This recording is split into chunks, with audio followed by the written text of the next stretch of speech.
नमस्कार दोस्तों, I hope आप अच्छे होंगे, अच्छे से पढ़ाई चल रही होगी। दोस्तों आज हम पॉलिटी क्लास के अंतर्गत ये तीसरी क्लास है, इसमें हम पढ़ते हैं पेज नंबर 11 से जिस और पेज नंबर 11 से पहले हम पढ़ चुके हैं। तो सबसे पहले यहाँ पर शुरू होता है संवैधानिक जो हम देख लिया मौलिक अधिकारों को। इसके बाद दंड से संबंधित कुछ शब्दावलियाँ हैं जो कि बहुत ही इंपॉर्टेंट हैं, जैसे क्षमा।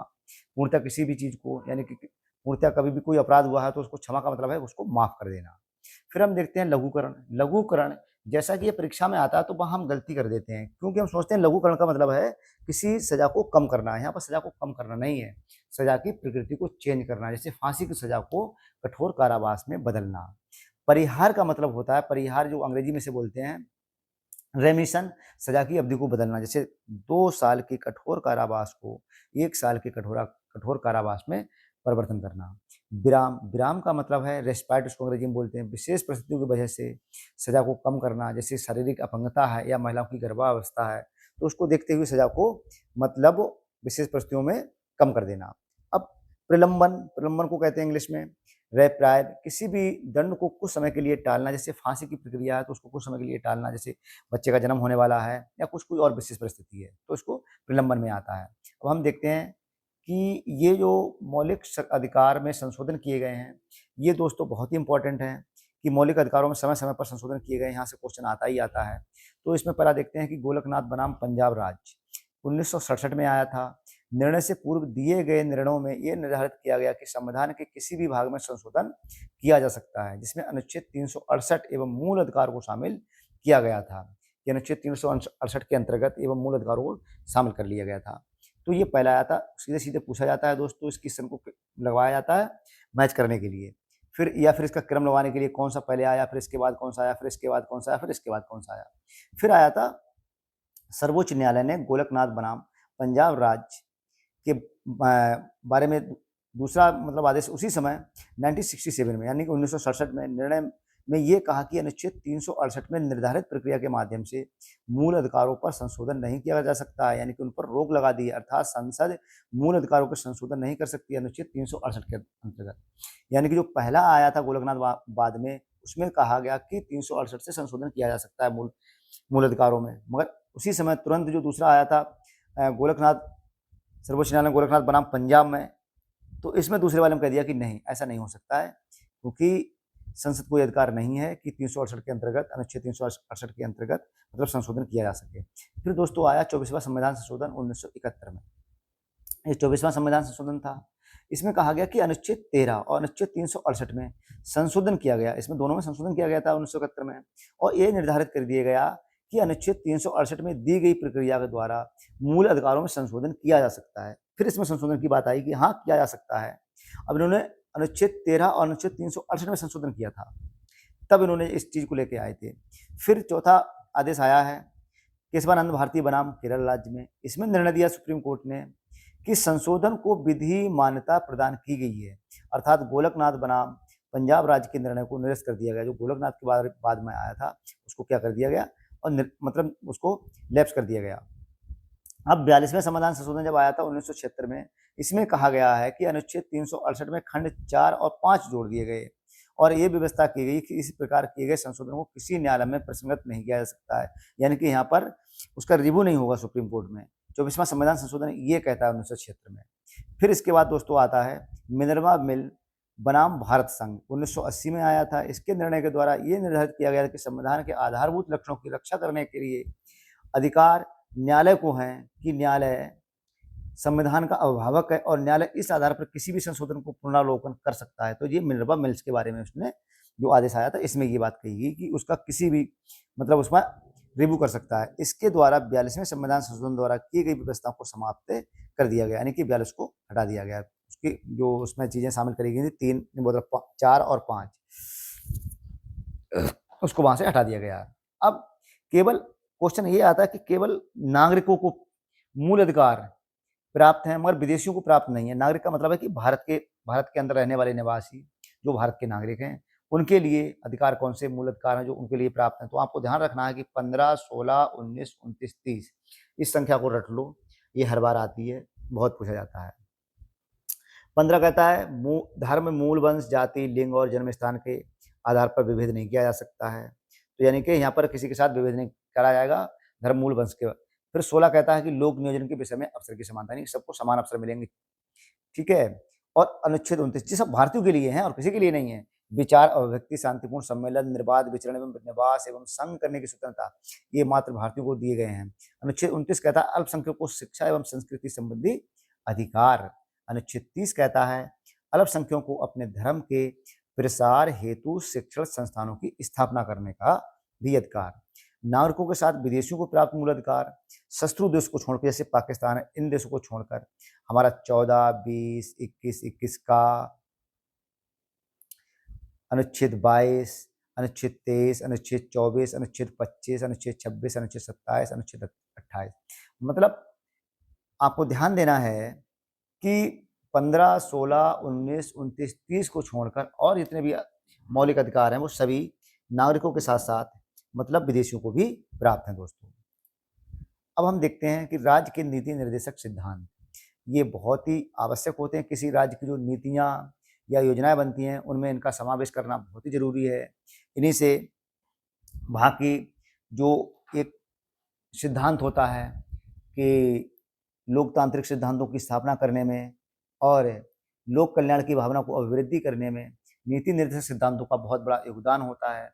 जबकि इनको कानूनी रूप से लागू नहीं कर सकते हैं मगर नीतियाँ बनाने में इनका यूज खूब होता है और इसमें नीतियों में ये परिलक्षित होते हैं।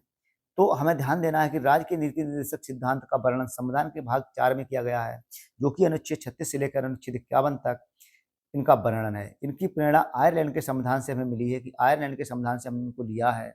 इसे न्यायालय द्वारा लागू नहीं किया जा सकता है, यानी इसे वैधानिक शक्ति प्राप्त नहीं है, यानी कि इसको कानूनी शक्ति प्राप्त नहीं है, किंतु किसी भी भाग में अधिकथित तत्व देश के शासन में मूलभूत, यानी कि इसमें ये कहना जरूरी नहीं है कि कोई भी देश इसके बिना अपनी नीति को नहीं बनाता है, किंतु फिर भी इस भाग में और विधि बनाने में इन तत्वों को लागू करना राज्य का कर्तव्य होगा। यानी कि भारतीय संविधान के अनुसार राज्य का नीति निर्देशक तत्व शासन के लिए आधारभूत हैं।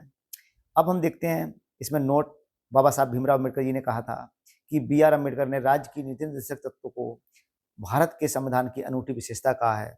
ये बहुत ही अच्छा स्टेटमेंट है। अब हम देखते हैं कि भारत के संविधान में कल्याणकारी राज्य की संकल्पना का समावेश किया गया है, यानी कि वेलफेयर कल्याणकारी राज्य की संकल्पना राज्य की नीति निर्देशक तत्वों में किया गया है। कल्याणकारी राज्य का उद्देश्य होता है कि सामाजिक और आर्थिक प्रजातांत्रिक की स्थापना, यानी प्रजातंत्र की स्थापना करना होता है, यानी कि सामाजिक आर्थिक प्रजातंत्र की स्थापना के उद्देश्य से ही भारत में नीति निर्देशक तत्वों को शामिल किया गया है। तो हमें लाइन टू लाइन इसकी याद होनी चाहिए।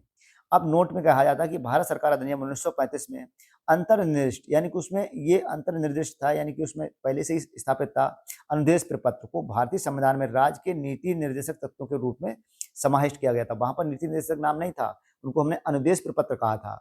ये प्रपत्र 1935 के अधिनियम के तहत ब्रिटिश सरकार द्वारा भारत के गवर्नर जनरल और प्रांतों के गवर्नरों को जारी किया जाता। तो ब्रिटिश सरकार जारी करती थी गवर्नरों के लिए और गवर्नर के लिए, और ब्रिटिश प्रांत के जो भी गवर्नर होते थे, गवर्नर जनरल होते थे, उनके लिए जारी किया जाता था। अब हम देखते हैं कि राज्य के निर्देशक सिद्धांत कौन कौन से हैं। इसमें कभी कभी पूछ लेता कि राज्य के नीति निर्देशक सिद्धांत बताइए, तो हमारा अनुच्छेद 38, अनुच्छेद 39, अनुच्छेद 39 का, अनुच्छेद 39 खा, 39 गा, 39 घा, 39 अंगा, 39 चा। अब देखते हैं अनुच्छेद 38 क्या कहता है कि राज्य लोक कल्याण की अभिवृद्धि के लिए सामाजिक व्यवस्था बनाएगा जिसमें नागरिकों को सामाजिक, आर्थिक एवं राजनीतिक न्याय मिलेगा। हमने अपनी प्रस्तावना में पढ़े हैं कि 3 प्रकार के न्याय की व्यवस्था की गई है, तो वही प्रस्तावना से ये चीजें ली गई हैं कि नागरिकों को सामाजिक, आर्थिक एवं राजनीतिक न्याय मिलेगा। अनुच्छेद 38 कहता है कि किसी के साथ भेदभाव नहीं किया जाएगा, उसका सामाजिक, राजनीतिक एवं आर्थिक तीनों प्रकार के न्याय उसके साथ किए जाएंगे। अनुच्छेद 39 में कहा गया है आर्थिक न्याय प्राप्त करने के सिद्धांत का उल्लेख। अब आर्थिक न्याय किस तरीके से प्राप्त किए जाएंगे। अनुच्छेद 39 क्या कहता है कि पुरुष और स्त्री सभी नागरिकों को जीविका के पर्याप्त साधन प्राप्त करने का अधिकार है, यानी कि कोई भी व्यक्ति हो, चाहे पुरुष हो चाहे महिला हो, उसकी अपनी जीविका यानी कि लिवलीहुड का पर्याप्त साधन प्राप्त करने का उसे अधिकार है, वो काम मांग सकता है। अनुच्छेद 39 खा कहता है कि समुदाय की भौतिक संपदा का स्वामित्व और नियंत्रण इस प्रकार बटा हो जिससे सामूहिक हितों का सर्वोत्तम साधन बन सके। इस खंड के अधीन उद्देश्य की पूर्ति करने के लिए राज्य उत्पादन के साधनों का राष्ट्रीयकरण कर सकता है। अब दोस्तों इसको हम समझ सकते हैं कि समुदाय की भौतिक संपदा, हमारे जो भी समुदाय की भौतिक संपदा है उसका इस तरीके से वितरण किया जाए या इस तरीके से नियंत्रण रखा जाए जिसमें सामूहिक हित हों। अब जैसे सपोज करो कोई सरकारी चीज़ है, तो अब सरकारी चीज़ को जैसे हम सस्ते गल्ला की दुकान है, तो वहाँ पर सरकारी चीज़ को अगर हम वितरण करते हैं तो हमारा उद्देश्य ये रहता है कि ज़्यादा से ज़्यादा लोग उससे आच्छादित हों, ज़्यादा से ज़्यादा लोगों को हम उसके सर्वोत्तम हितों को साध सकें। ये नहीं है कि सरकारी संपत्ति का ठेका कुछ ही लोगों के नाम कर दिया जाए, ये बहुत गलत है।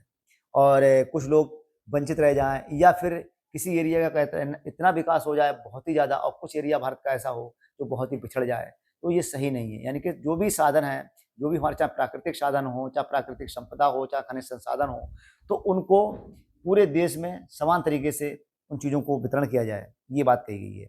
अब फिर उसी में कह रहे हैं अनुच्छेद 39 ख में कह रहे हैं कि अगर कुछ ऐसा होता जैसे पहले बैंकें थीं, तो बैंकों क्या था कि पहले साहूकार बैंकें थी, तो उनका क्या करा सरकार ने, उनका राष्ट्रीयकरण कर दिया, यानी कि ज़्यादा से ज़्यादा लोग उसका लाभ ले सकें। 39 गा कहता है कि आर्थिक व्यवस्था इस प्रकार चले कि जिसमें धन और उत्पादन के साधनों का सर्वसाधारण के अहित के लिए केंद्र ना हो, यानी कि धन का समान वितरण हो। ऐसा नहीं है कि किसी बहुत अमीर व्यक्ति अमीर होता जा रहा है, तो जो टैक्स की प्रणाली है वो इसी चक्कर में रखी गई है कि अगर आप धन का इतने से ज़्यादा कमा रहे हैं तो उसका आप टैक्स देंगे। उस टैक्स से हम क्या है कि लोगों की आजीविका से संबंधित उनको चीज़ें प्रोवाइड करेंगे, चाहे राष्ट्रीय खाद्य मिशन हो या मनरेगा हो, उसमें जो हम लोगों को काम देते हैं, काम के बदले जो पैसा देते हैं, तो कहीं न कहीं टैक्स पेयर से आता है या कहीं किसी चीज़ को हम लोगों को जब रोज़गार के लिए कहीं उन्मुख करते हैं, तो उसमें जो पैसा लगता है वो यहीं से आता है। तो उसमें यही बात कही गई है कि किसी भी आर्थिक व्यवस्था का इस प्रकार यानी कि धन का उत्पादन के साधनों का सर्व साधारण के अहित ना हो पाए, यानी कि उसका केंद्रण ना हो पाए, कुछ लोगों को ही ना मिल पाए। हालाँकि आज स्थिति अलग है कि जब रिपोर्ट आती है तो पता चलता है कि 6% लोगों के पास लगभग 50% संपत्ति का वो अधिग्रहण किए हुए हैं और बाकी जो जनता रहेगी 50% वो कितने वो मतलब 86% 87% जनसंख्या है वो इस तरीके से जी रही है कि उसके लिए ₹27 पर डे के लिए मतलब कमाई की बात चल रही है। अब अभी जो निकल के आया है डाटा तो उसमें पर व्यक्ति बहुत ही स्थिति खराब है, तो हमको ये ध्यान रखना है। अब अनुच्छेद घ कहता है कि पुरुषों और स्त्रियाँ दोनों के लिए समान कार्य के लिए समान वेतन। अब जैसे मान लो कोई टीचर है या फिर कोई और सरकारी जॉब में है या पुलिस में है, तो जितना पुरुष के लिए वेतन मिलता है, उतना ही महिला के लिए मिलेगा। उसके साथ भेदभाव नहीं करा जाता। हम पहले देखते हैं कि ये अभी भी कुछ स्टेट ऐसे हैं कि वहाँ पर जो महिलाएँ काम करती हैं, तो वो बहुत सस्ते श्रम में काम करती हैं। जैसे चाय का बागान है, उनमें महिलाएँ ही ज़्यादातर आप फ़ोटो देखेंगे या कुछ भी देखेंगे तो महिलाएँ ही काम करते हैं। तो महिलाओं को काम करने का एकमात्र वहाँ पे ये है कि वो कम मज़दूरी में काम कर लेती हैं। तो अब ऐसा नहीं है, अगर सरकारी या फिर सार्वजनिक कोई भी कार्य है, तो समान काम के लिए समान वेतन मिलेगा, उनके साथ भेदभाव नहीं किया जाएगा।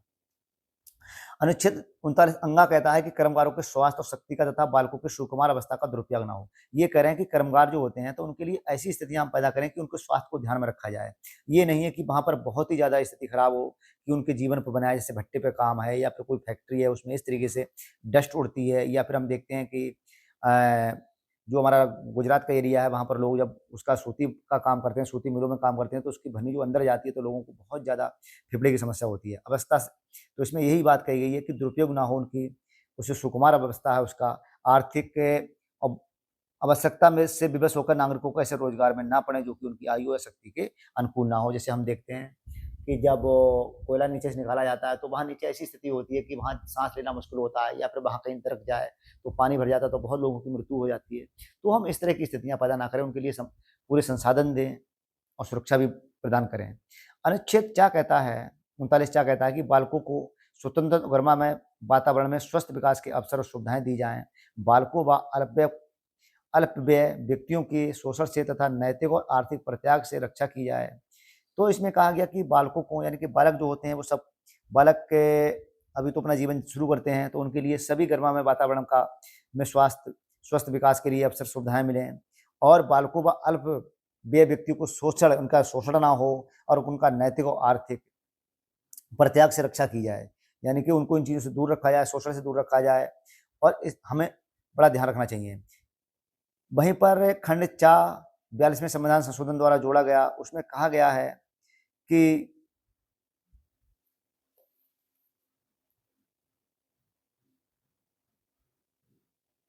इसमें कहा गया है 42वें संविधान संशोधन में द्वारा जोड़ा गया है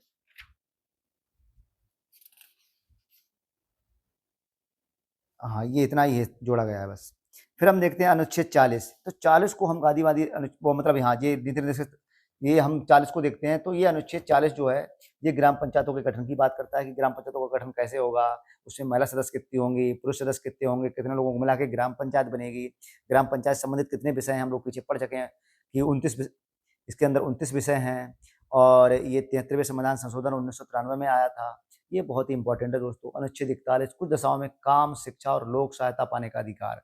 अनुच्छेद 41 भी कहता है कि कुछ दशाओं में काम मांग सकते हैं हम, शिक्षा और लोक सहायता पाने का हमें अधिकार दिया गया है। यहाँ पर हमें नोट पढ़ना है कि 15 अगस्त 1995 से प्रभाव में आया है कि राष्ट्रीय सामाजिक कार्यक्रम भारतीय संविधान के अनुच्छेद 41 के प्रावधानों की पूर्ति करता है। जो कि राष्ट्रीय सामाजिक कार्यक्रम है वो इसकी पूर्ति करता है और इसका उद्देश्य है गरीबों को सामाजिक सहायता उपलब्ध करवाना।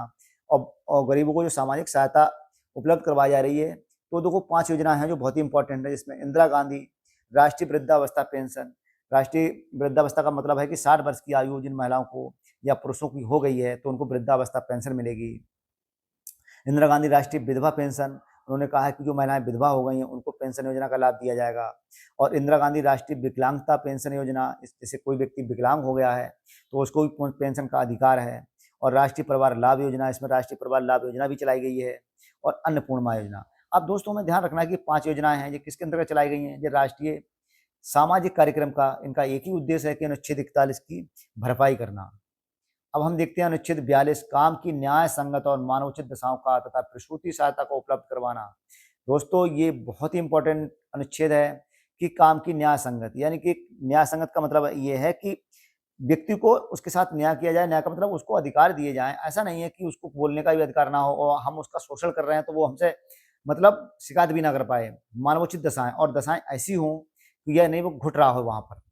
तो और महिलाओं के लिए क्या होता है कि प्रसूति अवकाश, जब वो गर्भ धारण कराया तो उनको प्रसूति अवकाश की व्यवस्था की जाए और प्रसूति अवकाश के समय में उनको पूरा वेतन दिया जाए, जो कि 180 दिन की प्रसूति अवकाश होता है। अब हम देखते हैं अनुच्छेद 43 कहता है कामगारों के लिए निर्वाचन मजदूरी एवं कुटीर उद्योग को प्रोत्साहन देना। अब ये कहते हैं कि जो कामगार हैं उनको निर्वाचन मजदूरी, यानी कि जो अपना जीवन जी सके उतनी मजदूरी उनको देना ही देना जरूरी है। और कुटीर उद्योगों को प्रोत्साहन देना, ये गांधीवादी सिद्धांत है कि हम कुटीर उद्योगों का धीरे धीरे हम कुटीर उद्योग खत्म कर दिए, क्योंकि कुटीर उद्योगों से जो हमारे परिवार में लोग होते हैं उससे बहुत अच्छी जीविका अपना उपार्जन कर सकते हैं, उससे हमें अतिरिक्त आय हो सकती है। जो वन डिस्ट्रिक्ट वन प्रोडक्ट जो लेके आई है सरकार, ये इसी के अंतर्गत लेके आई है, जिससे वहाँ की एक तो सबसे अच्छी बात है कि जो लोकल कोई प्रोडक्ट है तो लोकल प्रोडक्ट को वहाँ पे एक नई पहचान मिलेगी। और उनसे जब नई पहचान मिलेगी तो उसकी डिमांड बढ़ेगी। आज पूरा विश्व एक बाजार के रूप में एक जगह है, तो ऑनलाइन ऑफलाइन जिस भी तरीके से हम उस चीज़ को मतलब अगले चला सकते हैं। फिर उससे परिवार की स्थिति को बहुत फायदा होगा, एक एक्स्ट्रा आय होगी और बहुत बड़े वर्ग को हम काम दे सकते हैं। तो अनुच्छेद 43 ये कहता है कि कुटीर उद्योगों को भी प्रोत्साहन दिया जाना चाहिए। अनुच्छेद 44 कहता है नागरिकों के लिए एक समान सिविल सहायता। जैसा कि अभी हम देखते हैं कि अनुच्छेद 44 उत्तराखंड सरकार ने लागू करा गया है।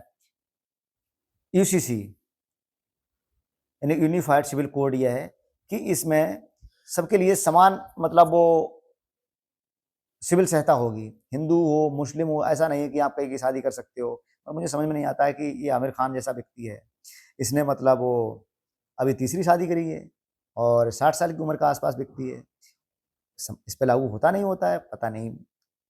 अनुच्छेद 46 अनुसूचित जातियों, अनुसूचित जनजातियों और अन्य दुर्लभ वर्गों की शिक्षा के संबंध में और हितों की अभिवृद्धि की बात की गई है दोस्तों। इसमें ये हमें बहुत ध्यान देना है। और अनुच्छेद अब हम देखते हैं अनुच्छेद शायद 43 ही है, एक मिनट, तो ये हमें ध्यान रखना है। अब अनुच्छेद 46 कहता है अनुसूचित जातियों, अनुसूचित जनजातियों और अन्य दुर्लभ वर्गों के लिए अर्थ संबंधी हितों की अभिवृद्धि करना।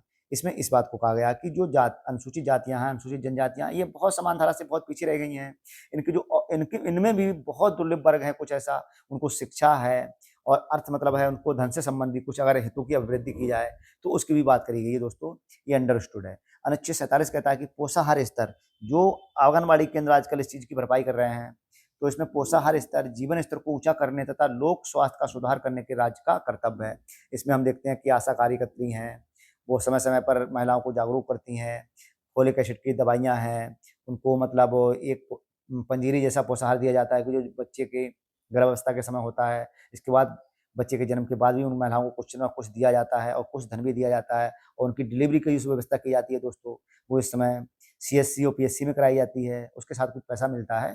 तो ये सब अनुच्छेद 47 की भरपाई मतलब क्षतिपूर्ति करता है। अनुच्छेद 48 कहता है कृषि एवं पशुपालन का संगठन, वो कृषि की भी बात करता है, पशुपालन की बात करता है। अनुच्छेद 38 में ही 48 में ही कहा गया है कि हमें कुछ अपने ऐसे पशु हैं जिनका देसी नस्ल के हैं, उनका हमें संवर्धन करना चाहिए। ये बहुत इंपॉर्टेंट है।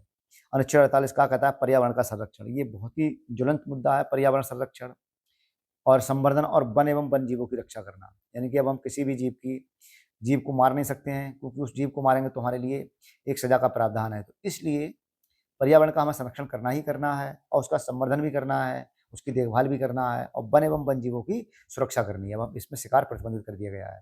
अनुच्छेद 49 कहता है कि राष्ट्रीय महत्व के स्मारकों हैं, स्थानों हैं, वस्तुओं का हम संरक्षण करेंगे, चाहे स्मारक हो, चाहे कोई स्थान हो, चाहे कोई वस्तु हो, तो उसका संरक्षण करना अनुच्छेद 49 में इसकी व्यवस्था की गई है।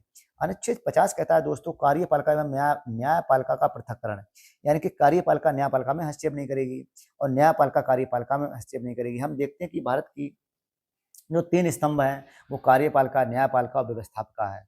हमको ध्यान देना है कि व्यवस्थापिका किसी भी कानून को बनाती है, कार्यपालिका उसको लागू करती है और न्यायपालिका उसमें ये देखती है कि कानून जो बनाया गया, जो व्यवस्थापिका द्वारा, क्या वो सही बनाया गया? जब उन्होंने सही बनाया है तो क्या कार्यपालिका के द्वारा उसको ठीक तरीके से लागू किया गया है? ये न्यायपालिका का काम है। इसीलिए न्यायपालिका कार्यपालिका से अलग होनी चाहिए और इस पर किसी का दबाव नहीं होना चाहिए। अनुच्छेद 51 कहता है कि अंतर्राष्ट्रीय शांति और सुरक्षा की अभिवृद्धि करना। ये अंतर्राष्ट्रीय शांति सुरक्षा की बात करता है, बहुत ही इंपॉर्टेंट है, सीधे-सीधे क्वेश्चन यहाँ से पूछा जाता है, हमें इसको ध्यान रखना है। इसमें देखते हैं कि उपयुक्त अनुच्छेद के अतिरिक्त कुछ ऐसे अनुच्छेद भी हैं जो राज्य के लिए निर्देशक सिद्धांत के रूप में कार्य करते हैं, वो तो है ही है। इसके बाद हम देखते हैं कि अनुच्छेद 350 का कहता है कि प्राथमिक स्तर पर किसी भी स्कूल में सबसे पहले बच्चे के लिए हम मातृभाषा में शिक्षा दें, क्योंकि उसकी मातृभाषा ही उसको वहाँ पर सर्वाइव करने के लिए सबसे पहली आवश्यक चीज़ है।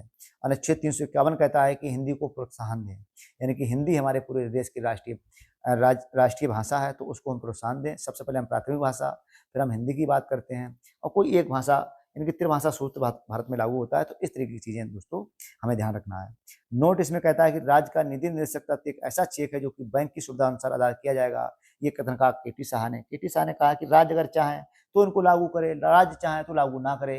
ये वो चेक है कि उनकी इच्छा है कि उसको कैश कर मतलब उसको पेमेंट करें और उनकी इच्छा है तो पेमेंट ना करें। ये राज्य के ऊपर डिपेंड करता है, इसलिए उन्होंने ये स्टेटमेंट दिया है। अब हम देखते हैं कि मौलिक अधिकार और नीति निर्देशक सिद्धांतों में, दोनों में अंतर क्या है? तो दोस्तों में ध्यान रखना है कि नीति निर्देशक जो सिद्धांत होते हैं ये आयरलैंड के संविधान से लिए गए हैं और मौलिक अधिकार है दोस्तों जो, वो हमने यूएसए के संविधान से लिए हैं, यानी कि यूनाइटेड स्टेट ऑफ अमेरिका से।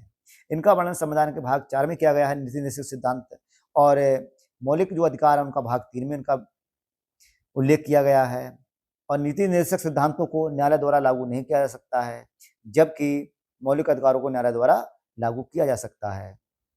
नीति निर्देशक जो सिद्धांत हैं ये समाज की भलाई के लिए हैं, और जबकि मौलिक अधिकार है वो व्यक्ति की भलाई के लिए, यानी कि व्यक्ति के अधिकार हैं व्यक्ति की भलाई के लिए। और राज्य के जो नीति निर्देशक सिद्धांत है दोस्तों, इनके पीछे राजनीतिक मान्यता है कि राजनीतिक मान्यता होनी चाहिए, और ये मौलिक अधिकार के पीछे कानूनी मान्यता है कि राजनीतिक मान्यता का मतलब है कि राजनीतिक पार्टियां चाहें तो उनको शामिल कर सकती हैं और ना चाहें तो नहीं कर सकती, मगर यहाँ पर कानूनी अधिकार है कि आपको देना ही देना है। ये सरकार के अधिकारों को बढ़ाता है, यानी कि राज्य के नीति निर्देशक सिद्धांत हैं, ये सरकारों के अधिकारों को बढ़ा देते हैं। अगर इनको लागू करेंगे तो उनके अधिकार और बढ़ जाएंगे। ये सरकार के महत्व को घटाता है, क्योंकि ये राज्य के विरुद्ध हैं। मौलिक अधिकार सदैव राज्य के विरुद्ध भी हमें दिए जाते हैं कि राज्य हमें मनमानी नहीं कर सकता है, ठीक है। और ऐसा नीति निर्देशक सिद्धांतों के लिए नहीं है, क्योंकि वे अधिकारों को बढ़ाते हैं सरकार के। ये राज्य के जो मतलब नीति निर्देशक सिद्धांत होते हैं, राज्य सरकार के द्वारा लागू करने के लिए ही नागरिक को प्राप्त होते हैं, जबकि मौलिक अधिकार हैं ये अधिकार नागरिकों को स्वतः प्राप्त हो जाते हैं। जब लागू करेगी कोई राज्य सरकार तभी नीति निर्देशक सिद्धांत लागू होंगे, मगर मौलिक अधिकार होते हैं वो स्वतः लागू हो जाते हैं। अब हम दोस्तों देखते हैं मौलिक कर्तव्य। मौलिक कर्तव्य बहुत ही इंपॉर्टेंट है। स्वर्ण सिंह समिति थी और इसकी अनुशंसा पर हम देखते हैं कि पहले मौलिक संविधान में मौलिक कर्तव्य नहीं थे, जो मूल संविधान था उसमें मौलिक कर्तव्य नहीं थे। जब स्वर्ण सिंह समिति, सरदार स्वर्ण सिंह समिति एक आई थी, उन्होंने कहा है कि जब हमने व्यक्तियों को मौलिक अधिकार दिए हैं तो हम ये भी सोचते हैं कि उनके कुछ मौलिक कर्तव्य भी हों। जब मौलिक कर्तव्य होंगे तो वहाँ बैलेंस बना रहेगा। इसीलिए स्वर्ण सिंह समिति यानी कि सरदार स्वर्ण सिंह समिति की अनुशंसा पर संविधान के 42वें संविधान संशोधन के द्वारा 1976 में 10 मौलिक कर्तव्यों को जोड़ा गया था और फिर 86वें संविधान संशोधन 2002 के द्वारा एक मौलिक कर्तव्य और जोड़ा गया, जिसको 11वां, अब इनकी संख्या कितनी हो गई? 11। इसे रूस के संविधान से लिए गए हैं। कहां से लिए गए हैं? रूस के संविधान से।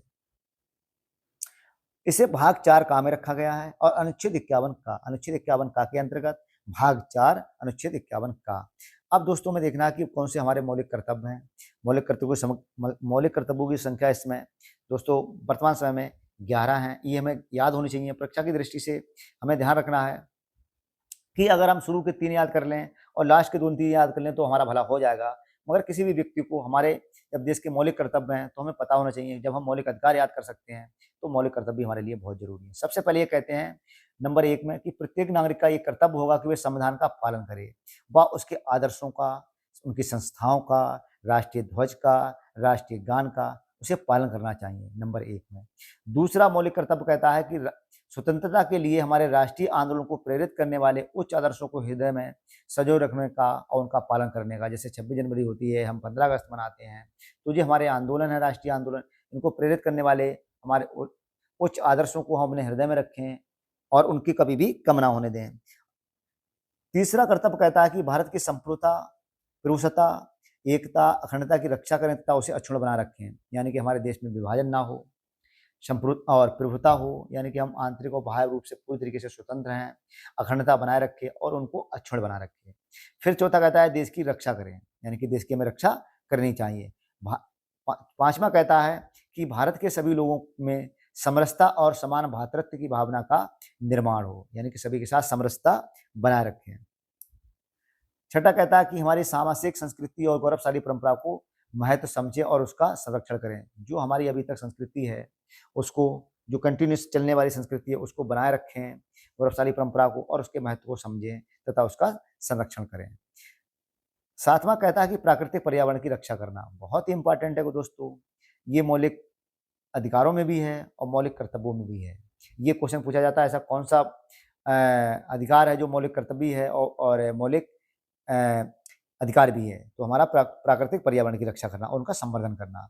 8वां है वैज्ञानिक दृष्टिकोण और ज्ञानार्जन की भावना का विकास करें। दोस्तों हमारा मौलिक कर्तव्य ये है कि हम वैज्ञानिक दृष्टिकोण डेवलप करें। अगर हम देखते हैं कि बाबा अपनी दुकानें खोल के बैठ गए हैं और वहाँ पर एकदम मतलब अंधविश्वास को उन्होंने इतना फैला दिया है और व्यक्ति इतना मानसिक रूप से उसका पतन हो गया है कि उसके अंदर वैज्ञानिक दृष्टिकोण रहा ही नहीं है, कि ये हमको मूर्ख बनाकर ऐसी सुख सुविधा भोग रहा है, जबकि हमसे कहता है कि आपको इन सुख सुविधाओं का क्या करना है, और ये जीवन की पूरी सुख सुविधाएं भोग रहा है। क्योंकि हमारा वहाँ पर क्या है, अशिक्षा है। और अगर हम शिक्षित हैं तो अभी भी हमने क्या करा है कि हमने अंधविश्वास को नहीं छोड़ा है, हमने वैज्ञानिक दृष्टिकोण डेवलप ही नहीं करा है। जब तक हम वैज्ञानिक दृष्टिकोण डेवलप नहीं करेंगे तब किसी भी देश का विकास नहीं हो सकता है।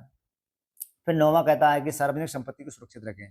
जो कि सार्वजनिक संपत्ति है, जैसे रोड हैं, हाईवेज हैं, ट्रेनें हैं और सड़क हैं, इस तरीके की चीज़ें हैं, या फिर सरकारी स्कूल हैं, सरकारी कोई इमारत है तो उनकी संपत्ति है, या फिर सरकारी कोई ज़मीन है। ये नहीं कि हम उस ज़मीन को जोत लें, कब्जा कर लें, ये सब गलत है। इसको हम सुरक्षित रखें। 10वां कह रहा है व्यक्तिगत एवं सामूहिक गतिविधियों के सभी क्षेत्रों में उत्कर्ष की ओर बढ़ने का सतत प्रयास करें। व्यक्तिगत या सामूहिक कोई भी गतिविधि हो, हम किसी भी क्षेत्र में जाएं तो हम वहाँ उत्कृष्टता की ओर बढ़ने की कोशिश करें और बढ़ने का सतत प्रयास करते रहें। माता पिता या संरक्षण द्वारा 11 जो जोड़ा गया है 2002 में 86वें संविधान संशोधन द्वारा, ये बहुत ही इंपॉर्टेंट है दोस्तों। इसमें कहा गया कि माता पिता या संरक्षण द्वारा हम 6 से लेकर 14 वर्ष के बच्चों की प्राथमिक शिक्षा हेतु शिक्षा प्रदान करने का पूरी व्यवस्था करेंगे। तो इसीलिए ये 11 बहुत ही इंपॉर्टेंट है। अगले कहा गया कि भारत की संप्रभुता, एकता और अखंडता को सुनिश्चित करना तथा संरक्षित करने का भाव मौलिक कर्तव्यों में दोस्तों निहित है। फिर अब यहाँ पर शुरू होता है संघ की कार्यपालिका। अब संघ की कार्यपालिका हम देखते हैं कि अनुच्छेद 52 से शुरू होती है और अनुच्छेद 151 तक संघ की कार्यपालिका, और ये बहुत ही इंपॉर्टेंट है संघ की कार्यपालिका। और हम संविधान के भाग 5 में संघ की कार्यपालिका को पढ़ते हैं और इसमें अनुच्छेद 52 से लेकर 151 तक का पूरा अच्छे से दिया हुआ है। इसको हम कहते हैं केंद्र का कानून। ठीक है, सबसे पहले राष्ट्रपति आते हैं अनुच्छेद 52 में कि ये राष्ट्रपति जो होते हैं वे हमारे देश के संवैधानिक विकास में, हाँ ऊपर पढ़ते हैं अनुच्छेद संघीय कार्यपालिका को हम देखते हैं कि भारतीय संघ की कार्यपालिका शक्ति राष्ट्रपति में निहित है। ये अनुच्छेद कितने में कहा गया है? 53 में। 52 में राष्ट्रपति के बारे में बात करी गई है और 53 में कहा गया है कि भारतीय संघ की कार्यपालिका के अंतर्गत जितने भी लोग आते हैं वो सब राष्ट्रपति में निहित हैं। भारत में संसदीय व्यवस्था को अपनाया गया है। हमने पढ़ा है कि यहाँ पर संसदीय सर्वेसर्वा है, क्योंकि मंत्रिपरिषद लोकसभा के प्रति उत्तरदायी होती है, क्योंकि मंत्रिपरिषद जो होती है वो किसके प्रति उत्तरदायी होती है? लोकसभा। अतः राष्ट्रपति नाम मात्र की कार्यपालिका है तथा प्रधानमंत्री व उसका मंत्रिमंडल वास्तविक कार्यपालिका का यूज कौन करता है? वो करते हैं प्रधानमंत्री। और वैसे नाम मात्र के लिए कौन है? वो है राष्ट्रपति। और राष्ट्रपति को हम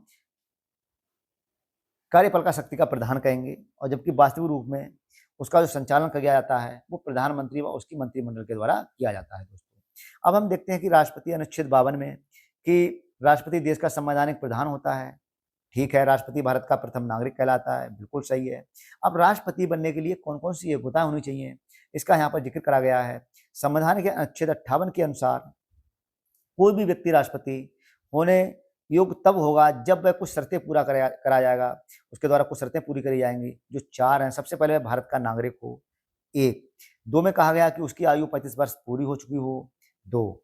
तीसरे में कहा गया कि लोकसभा का सदस्य निर्वाचित किए जाने की योग्यता हो, और लोकसभा का सदस्य निर्वाचित होने की पूरी योग्यताएं पूरा करता हो, और चौथे में कहा गया कि चुनाव के समय लाभ का कोई पद धारण नहीं करता हो, जबकि वो राज्यपाल हो, सांसद हो, तो ये लाभ के पद नहीं कहे जाते हैं और वो राष्ट्रपति के लिए योग्य है। यदि कोई व्यक्ति राष्ट्रपति या उपराष्ट्रपति के पद पर हो या संघ अथवा किसी राज्य की मंत्रिपरिषद का सदस्य हो तो उसको लाभ का पद नहीं कहा जा सकता है। वो सांसद हो, वो विधायक हो, वो उपराष्ट्रपति हो, वो राज्यपाल हो, वो पहले से ही राष्ट्रपति हो, तो ये लाभ के पद नहीं होंगे।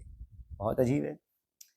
अब हम देखते हैं राष्ट्रपति के निर्वाचन के लिए निर्वाचक मंडल कौन कौन होगा, यानी कि जब उसका निर्वाचन किया जाएगा तो उसमें कौन कौन लोग वोटिंग करेंगे, तो उसके लिए एक निर्वाचक मंडल की व्यवस्था होती है। तो उस मंडल में हम देखते हैं कि कौन कौन लोग शामिल होते हैं। सबसे पहले राज्यसभा के सदस्य, लोकसभा के सदस्य और राज्यों की विधानसभा के निर्वाचित सदस्य। लोकसभा के भी निर्वाचित सदस्य होंगे, राज्यसभा के भी निर्वाचित सदस्य होंगे और विधानसभा के भी निर्वाचित सदस्य होंगे। नवीनतम व्यवस्था के अनुसार पुदुचेरी, अभी नवीनतम व्यवस्था की गई है कि पुदुचेरी विधानसभा तथा दिल्ली की विधानसभा के निर्वाचित सदस्यों को भी सम्मिलित किया गया। पहले इनके नहीं थे, तो क्वेश्चन इस तरीके से जोड़ का आता है, पुदुचेरी और दिल्ली को समाहित करके। राष्ट्रपति के पद की उम्मीदवार के लिए एक निर्वाचक मंडल होता है। क्या होता है? एक निर्वाचक मंडल होता है। तो उसमें 50 सदस्य प्रस्तावक होते हैं और 50 सदस्य अनुमोदक होते हैं, यानी कि 100 लोगों की आपको संतुति लेनी पड़ेगी। तो 50 लोग उसके कौन से होंगे? प्रस्तावक, जो प्रस्ताव करेंगे कि हाँ आप राष्ट्रपति पद के लिए योग्य हैं, मतलब फार्म डालें, और 50 सदस्य ऐसे होंगे जो अनुमोदन करेंगे। तो 100 लोगों, तभी तो कोई सामान्य व्यक्ति चुनाव नहीं लड़ सकता, क्योंकि उसे 50 लोग, मतलब वो निर्वाचक मंडल वाले मिलेंगे ही नहीं। उसे 50 मतलब सांसद या विधायक 100 कहाँ से इकट्ठा कर पाएगा। अब हम देखते हैं कि एक ही व्यक्ति जितनी बार चाहे राष्ट्रपति के पद पर निर्वाचित हो सकता है, क्योंकि भारत में ऐसा नहीं है।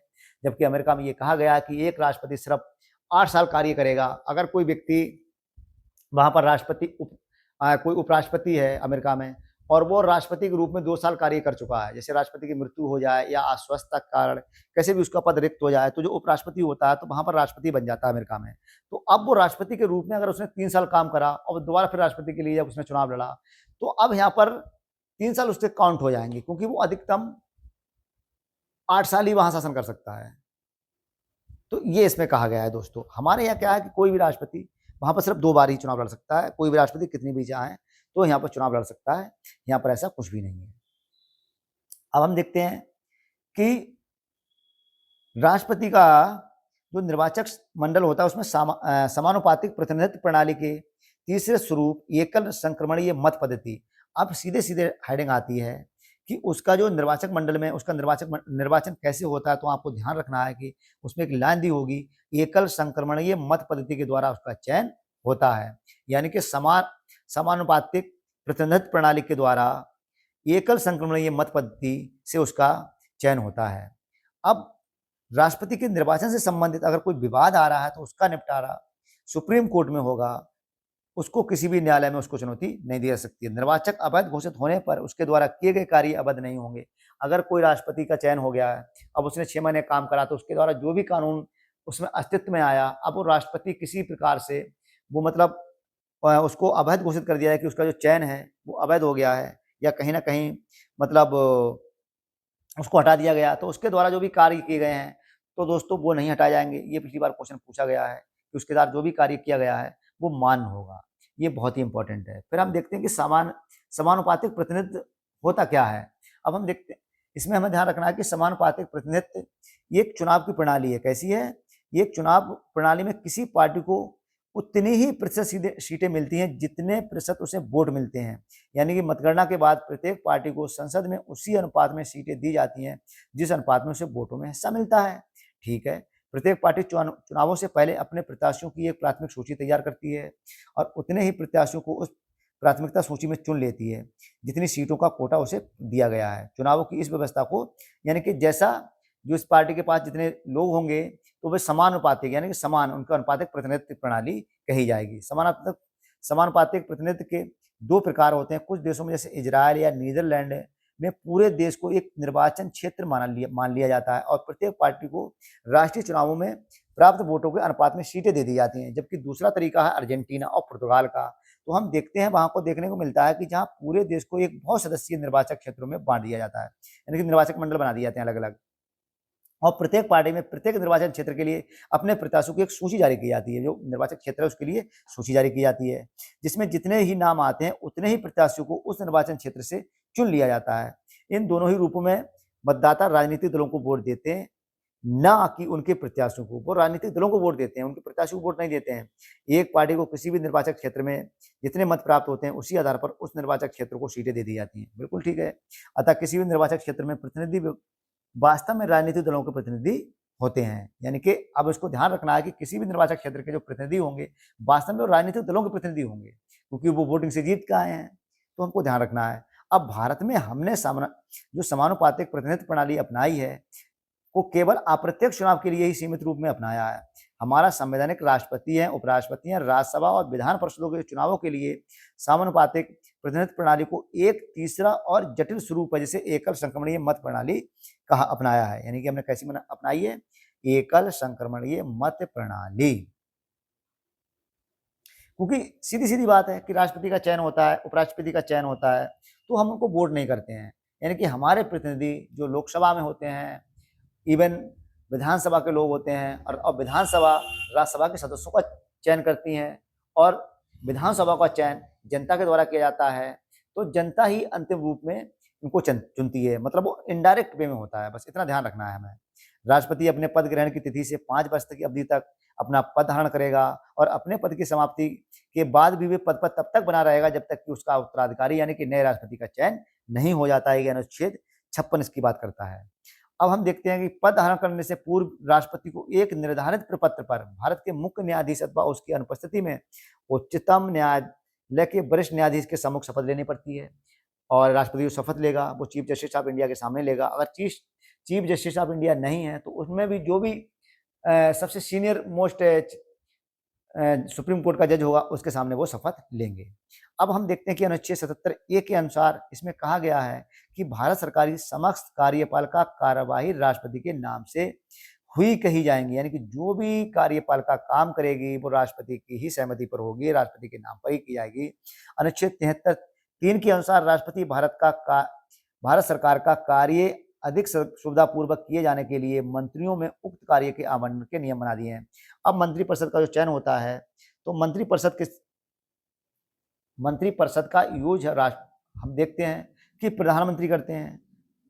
मंत्रिमंडल का वास्तविक जो कार्यपालिका की शक्ति है वो किसके पास है? प्रधानमंत्री के पास। मगर नाम मात्र की शक्ति कार्यपालिका का जो अध्यक्ष है वो राष्ट्रपति ही है। तो राष्ट्रपति के नाम से ही यहाँ पर, यानी कि राष्ट्रपति अपने काम को किसके द्वारा करवाया जाएगा? मंत्रिमंडल। और मंत्रिमंडल अंतिम रूप में किसके प्रति वो होती है उत्तरदायी? वो होती है लोकसभा के प्रति उत्तरदायी होती है सामूहिक रूप में। हमें ध्यान रखना है। मगर उसका जो यूज करता है वो प्रधानमंत्री करता है। ये इस तरीके से हमें बड़ा ध्यान रखना है दोस्तों, क्योंकि क्वेश्चन इस तरीके से टिपिकल आते हैं कि वहां पर हम कंफ्यूज हो जाते हैं।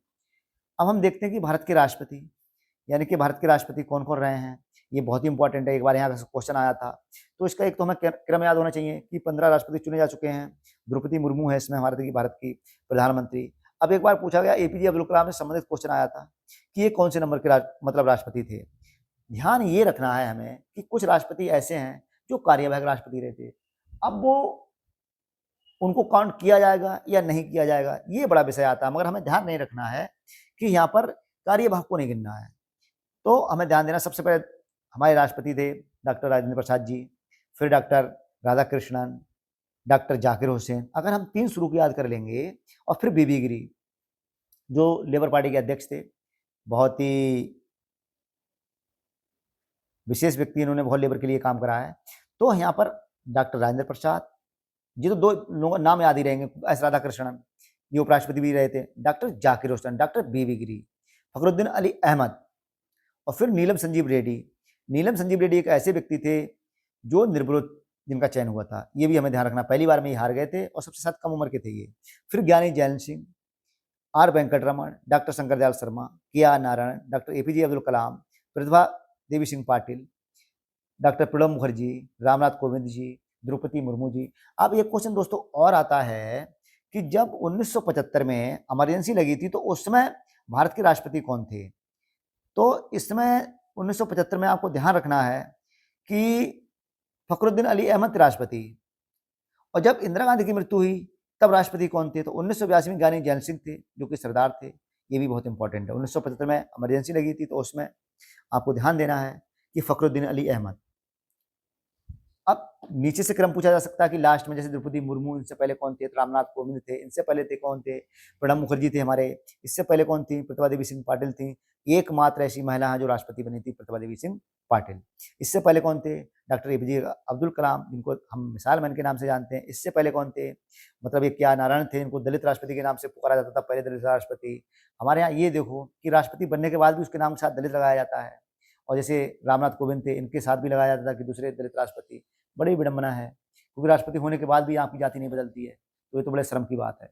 अब हम देखते हैं स्वतंत्रता के बाद पैदा होने वाले भारत की पहली राष्ट्रपति, इस पे जो स्टार लगा हुआ है ये बहुत ही इंपॉर्टेंट है कि द्रौपदी मुर्मू ऐसी है कि भारत जब देश आज़ाद हो चुका था तब इसके बाद इनका जन्म हुआ था 1958 में, यानी कि स्वतंत्र भारत के बाद इनका जन्म हुआ है और ये राष्ट्रपति बनी है। बहुत ही इंपॉर्टेंट है। 2022 से इनका कार्यकाल शुरू होता है। नोट बीबी गिरी 3 मई 1969 से लेकर 20 जुलाई 1969 तक न्यायमूर्ति मोहम्मद, यानी कि बीबी गिरी भी कार्यवाहक राष्ट्रपति बने थे। मोहम्मद हिदायतुल्लाह, ये भी न्याय वो मतलब कार्यवाहक राष्ट्रपति बने थे। और 24 अगस्त 1969 तक बीडी जत्ती भी बने थे दोस्तों, ये हमारे कार्यवाहक राष्ट्रपति रहे थे। तो हमें ध्यान रखना है कि बीबी गिरी, बीडी जत्ती और हिदायतुल्लाह, मोहम्मद हिदायतुल्लाह के बारे में ये कहा जाता है कि ये न्यायमूर्ति भी रहे हैं और राष्ट्रपति रहे हैं और साथ उपराष्ट्रपति के रूप में भी इन्होंने काम करा है। बहुत इंपॉर्टेंट है ये। अब हम देखते हैं कि उपराष्ट्रपति, अब उपराष्ट्रपति नहीं, अभी तो हम ठीक है उपराष्ट्रपति। अब उपराष्ट्रपति के बारे में हम देखते हैं दोस्तों।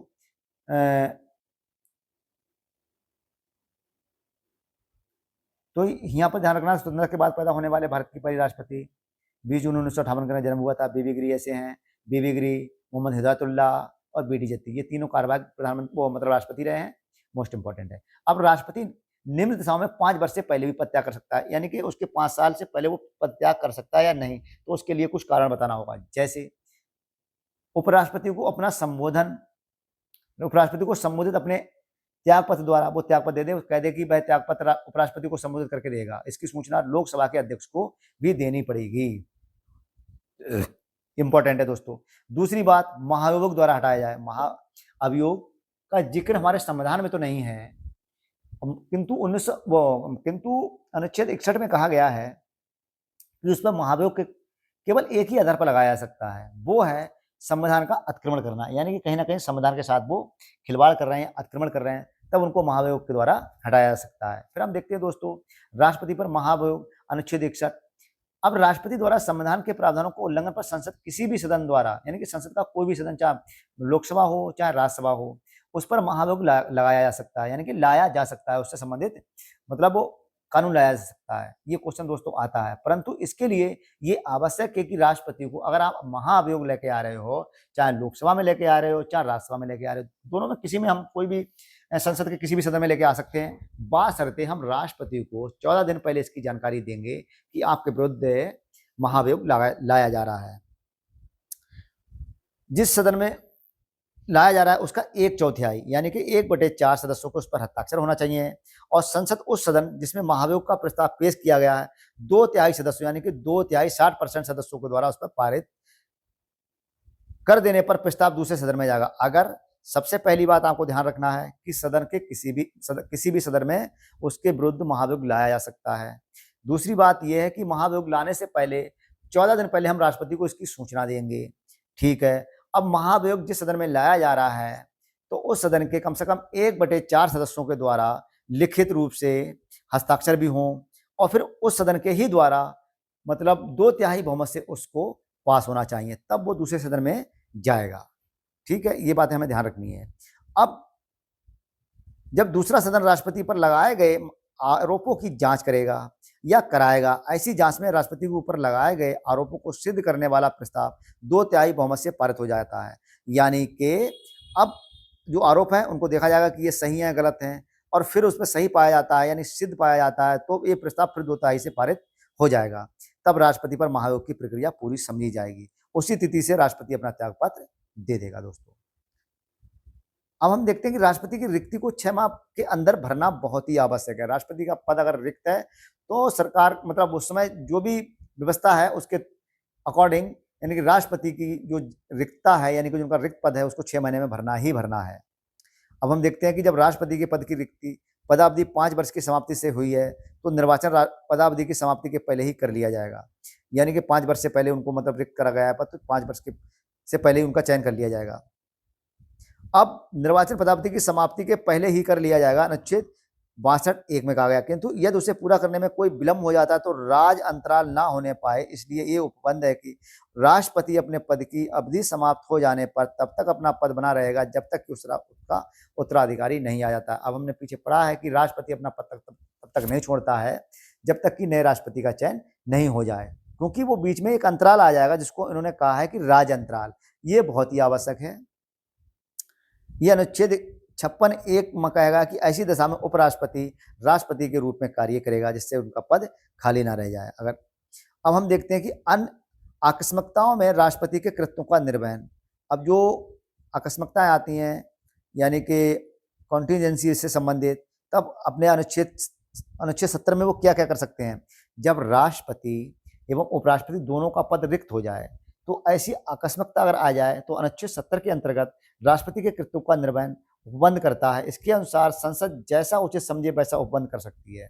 इसी उद्देश्य से संसद ने उपराष्ट्रपति उत्तराधिकार अधिनियम 1969 को पारित किया गया, और जो ये उपबंधित करता है कि यदि उपराष्ट्रपति भी किसी भी कारणवश उपलब्ध नहीं है, आप सपोज करो जैसे किसी राष्ट्रपति की डेथ हो जाए, अचानक उपराष्ट्रपति की भी डेथ हो जाए, तो ऐसी स्थिति में क्या कराया जाएगा, या फिर वो असमर्थ है उपराष्ट्रपति काम करने के लिए राष्ट्रपति के पद पर, तो हम ऐसी स्थिति में क्या कर सकते हैं। तो उस समय एक मतलब इन्होंने क्या करा कि राष्ट्रपति उत्तराधिकार अधिनियम 1969 लेके आए थे, इसको पारित करा गया, और इन्होंने कहा कि उपराष्ट्रपति भी किसी कारणवश उपलब्ध नहीं है तो उच्चतम न्यायालय यानी कि चीफ जस्टिस ऑफ इंडिया, मुख्य न्यायाधीश, या उसके नहीं रहने पर उसी न्यायालय का वरिष्ठ न्यायाधीश यानी कि चीफ जस्टिस ऑफ इंडिया भी नहीं है तो वहां का जो भी चीफ मतलब जो मुख्य सबसे सीनियर मोस्ट होगा उसको हम राष्ट्रपति कृत्यों के लिए संपादित कर सकते हैं, यानी कि उनको हम रख सकते हैं।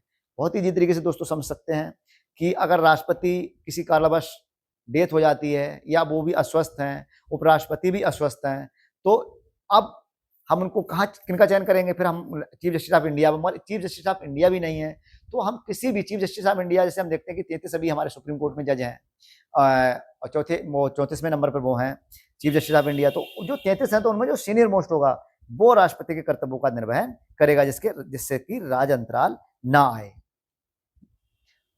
अब हम राष्ट्रपति के वेतन एवं भत्ते देखते हैं कि राष्ट्रपति का वेतन 5 लाख रुपए है और इसके अलावा उन्हें आजीवन फ्री मेडिकल, आवास, इलाज की सुविधा समेत अन्य भत्ते मिलते हैं। राष्ट्रपति का वेतन आयकर से मुक्त है यानी कि उस पर किसी प्रकार का टैक्स नहीं लगाया जाएगा। भारत के राष्ट्रपति और उसकी पत्नी दुनिया भर में कहीं भी मुफ्त यात्रा कर सकते हैं। राष्ट्रपति हैं, उनकी पत्नी हैं, वो दुनिया के किसी भी जगह पर कहीं भी फ्री यात्रा करेंगे। राष्ट्रपति के पास 5 लोगों का सेक्रेटरी स्टाफ होता है कि 5 लोग उसके सेक्रेटरी स्टाफ होंगे, और सेक्रेटरी स्टाफ में आप जानते हैं कि कितने वरिष्ठ लोग होते हैं। अब वो राष्ट्रपति का कार्यकाल के दौरान उसके वेतन तथा भत्तों में किसी भी प्रकार की कटौती नहीं की जा सकती यानी कमी नहीं की जा सकती है। राष्ट्रपति को अवकाश ग्रहण के बाद पेंशन के रूप में 1.5 लाख रुपए प्रतिमाह दिया जाता है। साथ ही स्टाफ खर्च के लिए 60,000 रुपये मिलता है। ये उनको दिया जाता है जब वो रिटायर हो जाते हैं। 1.5 लाख रुपये महीना और 60,000 रुपया अलग से स्टाफ के लिए वेतन भत्ता, मतलब वो उसका भत्ता दिया जाता है। अब राष्ट्रपति के अधिकार एवं कर्तव्य, राष्ट्रपति के कौन कौन से अधिकार हैं, उनके कौन कौन कर्तव्य हैं, तो दोस्तों हम सबसे पहले ये देखते हैं कि उनकी नियुक्ति संबंधी अधिकार है, किन किन की वो नियुक्ति करते हैं। जैसे हम देखते हैं कि राष्ट्रपति निम्न व्यक्तियों की नियुक्ति करते हैं। भारत के प्रधानमंत्री की नियुक्ति उनके हाथ में है कि भारत का प्रधानमंत्री कौन होगा, राष्ट्रपति ये तय करते हैं, उनके नाम की अनुशंसा करते हैं। और प्रधानमंत्री की सलाह पर मंत्रिपरिषद के अन्य सदस्य, जब प्रधानमंत्री का चयन हो जाता है तो प्रधानमंत्री अपने एक मंत्रिमंडल की एक लिस्ट देते हैं उनके लिए, इनके लिए मंत्री बनाया जाए मंत्रिपरिषद में।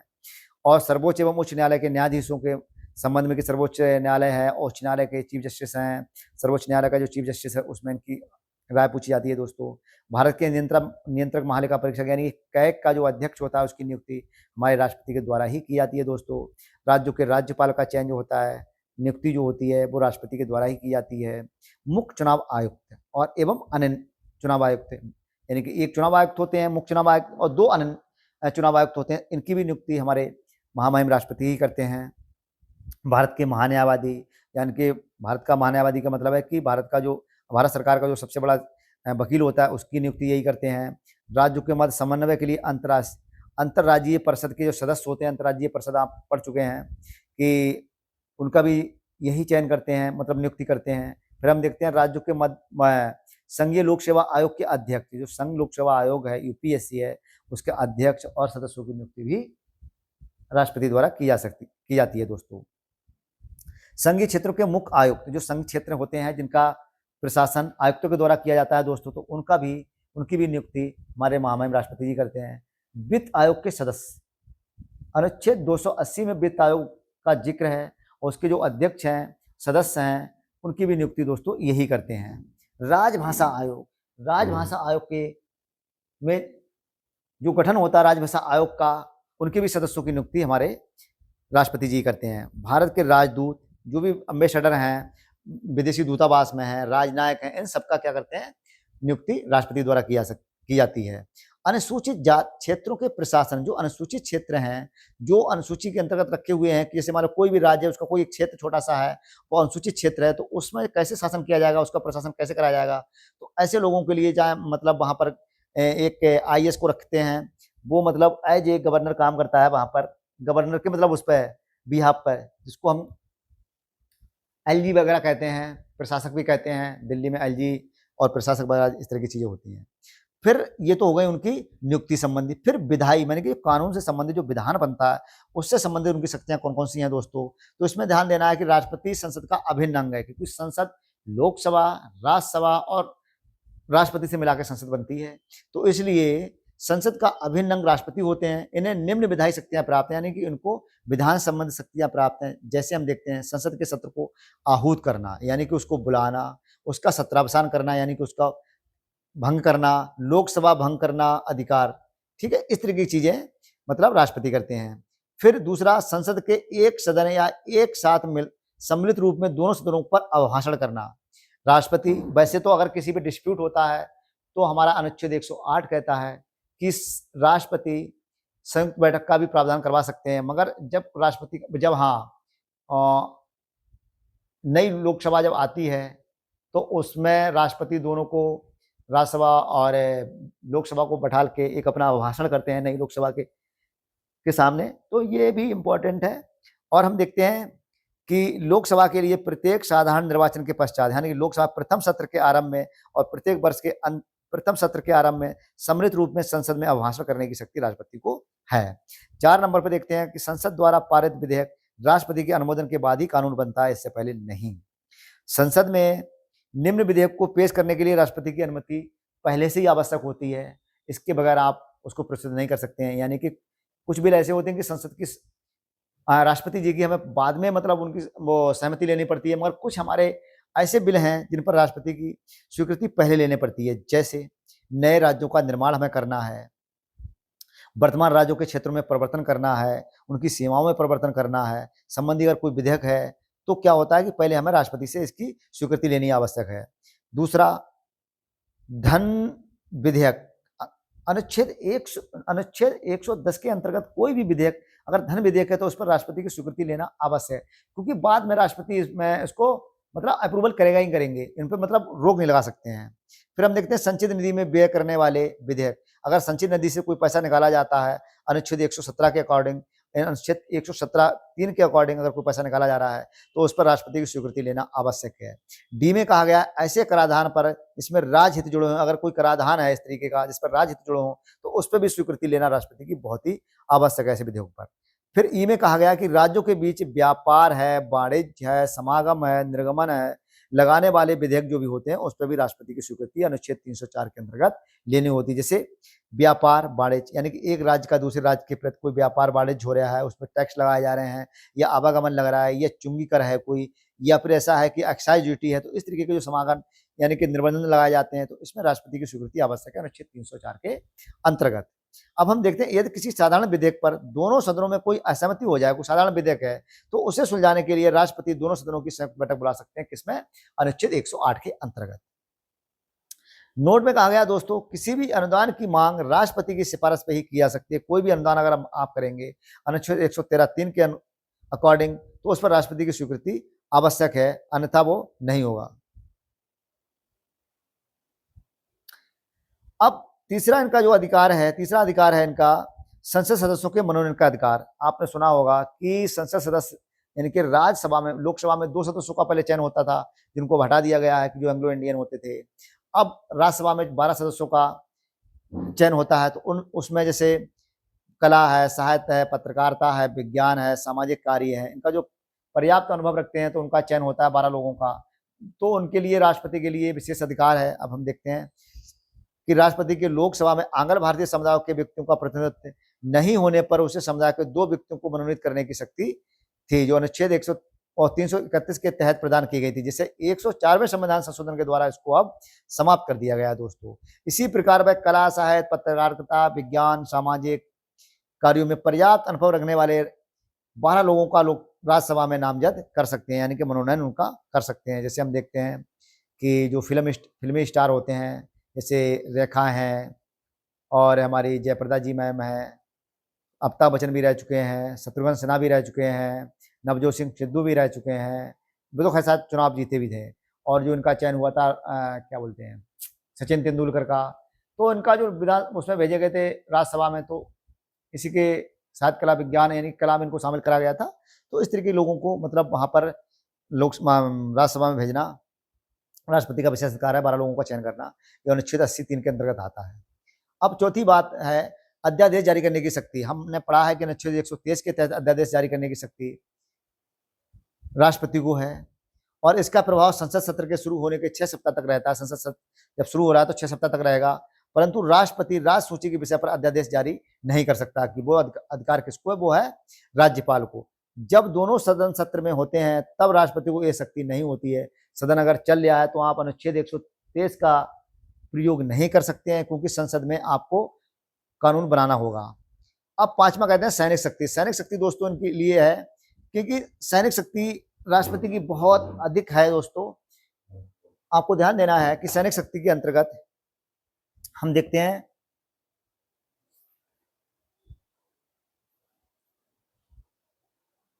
कि सैन्य बलों की सर्वोच्च शक्ति यानी कि थल सेना, जल सेना, वायुसेना के जो सर्वोच्च अधिकारी हैं उनको चयन करने का अधिकार इन्हीं के पास है दोस्तों।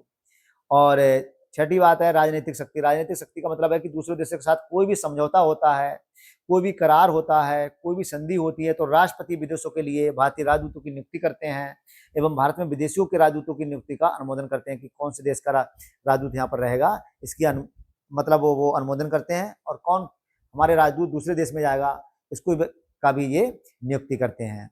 अब हम देखते हैं कि क्षमादान की शक्ति, जिसको अनुच्छेद 72 में जिक्र करा गया है दोस्तों। 72 में सब समाहित है कि राष्ट्रपति को यह शक्ति है कि किसी भी अपराध के लिए दोषी ठहराए गए किसी भी व्यक्ति को दंड को क्षमा कर देना, उनका प्रलंबन करना, परिहार करना, लघुकरण की शक्ति राष्ट्रपति में है।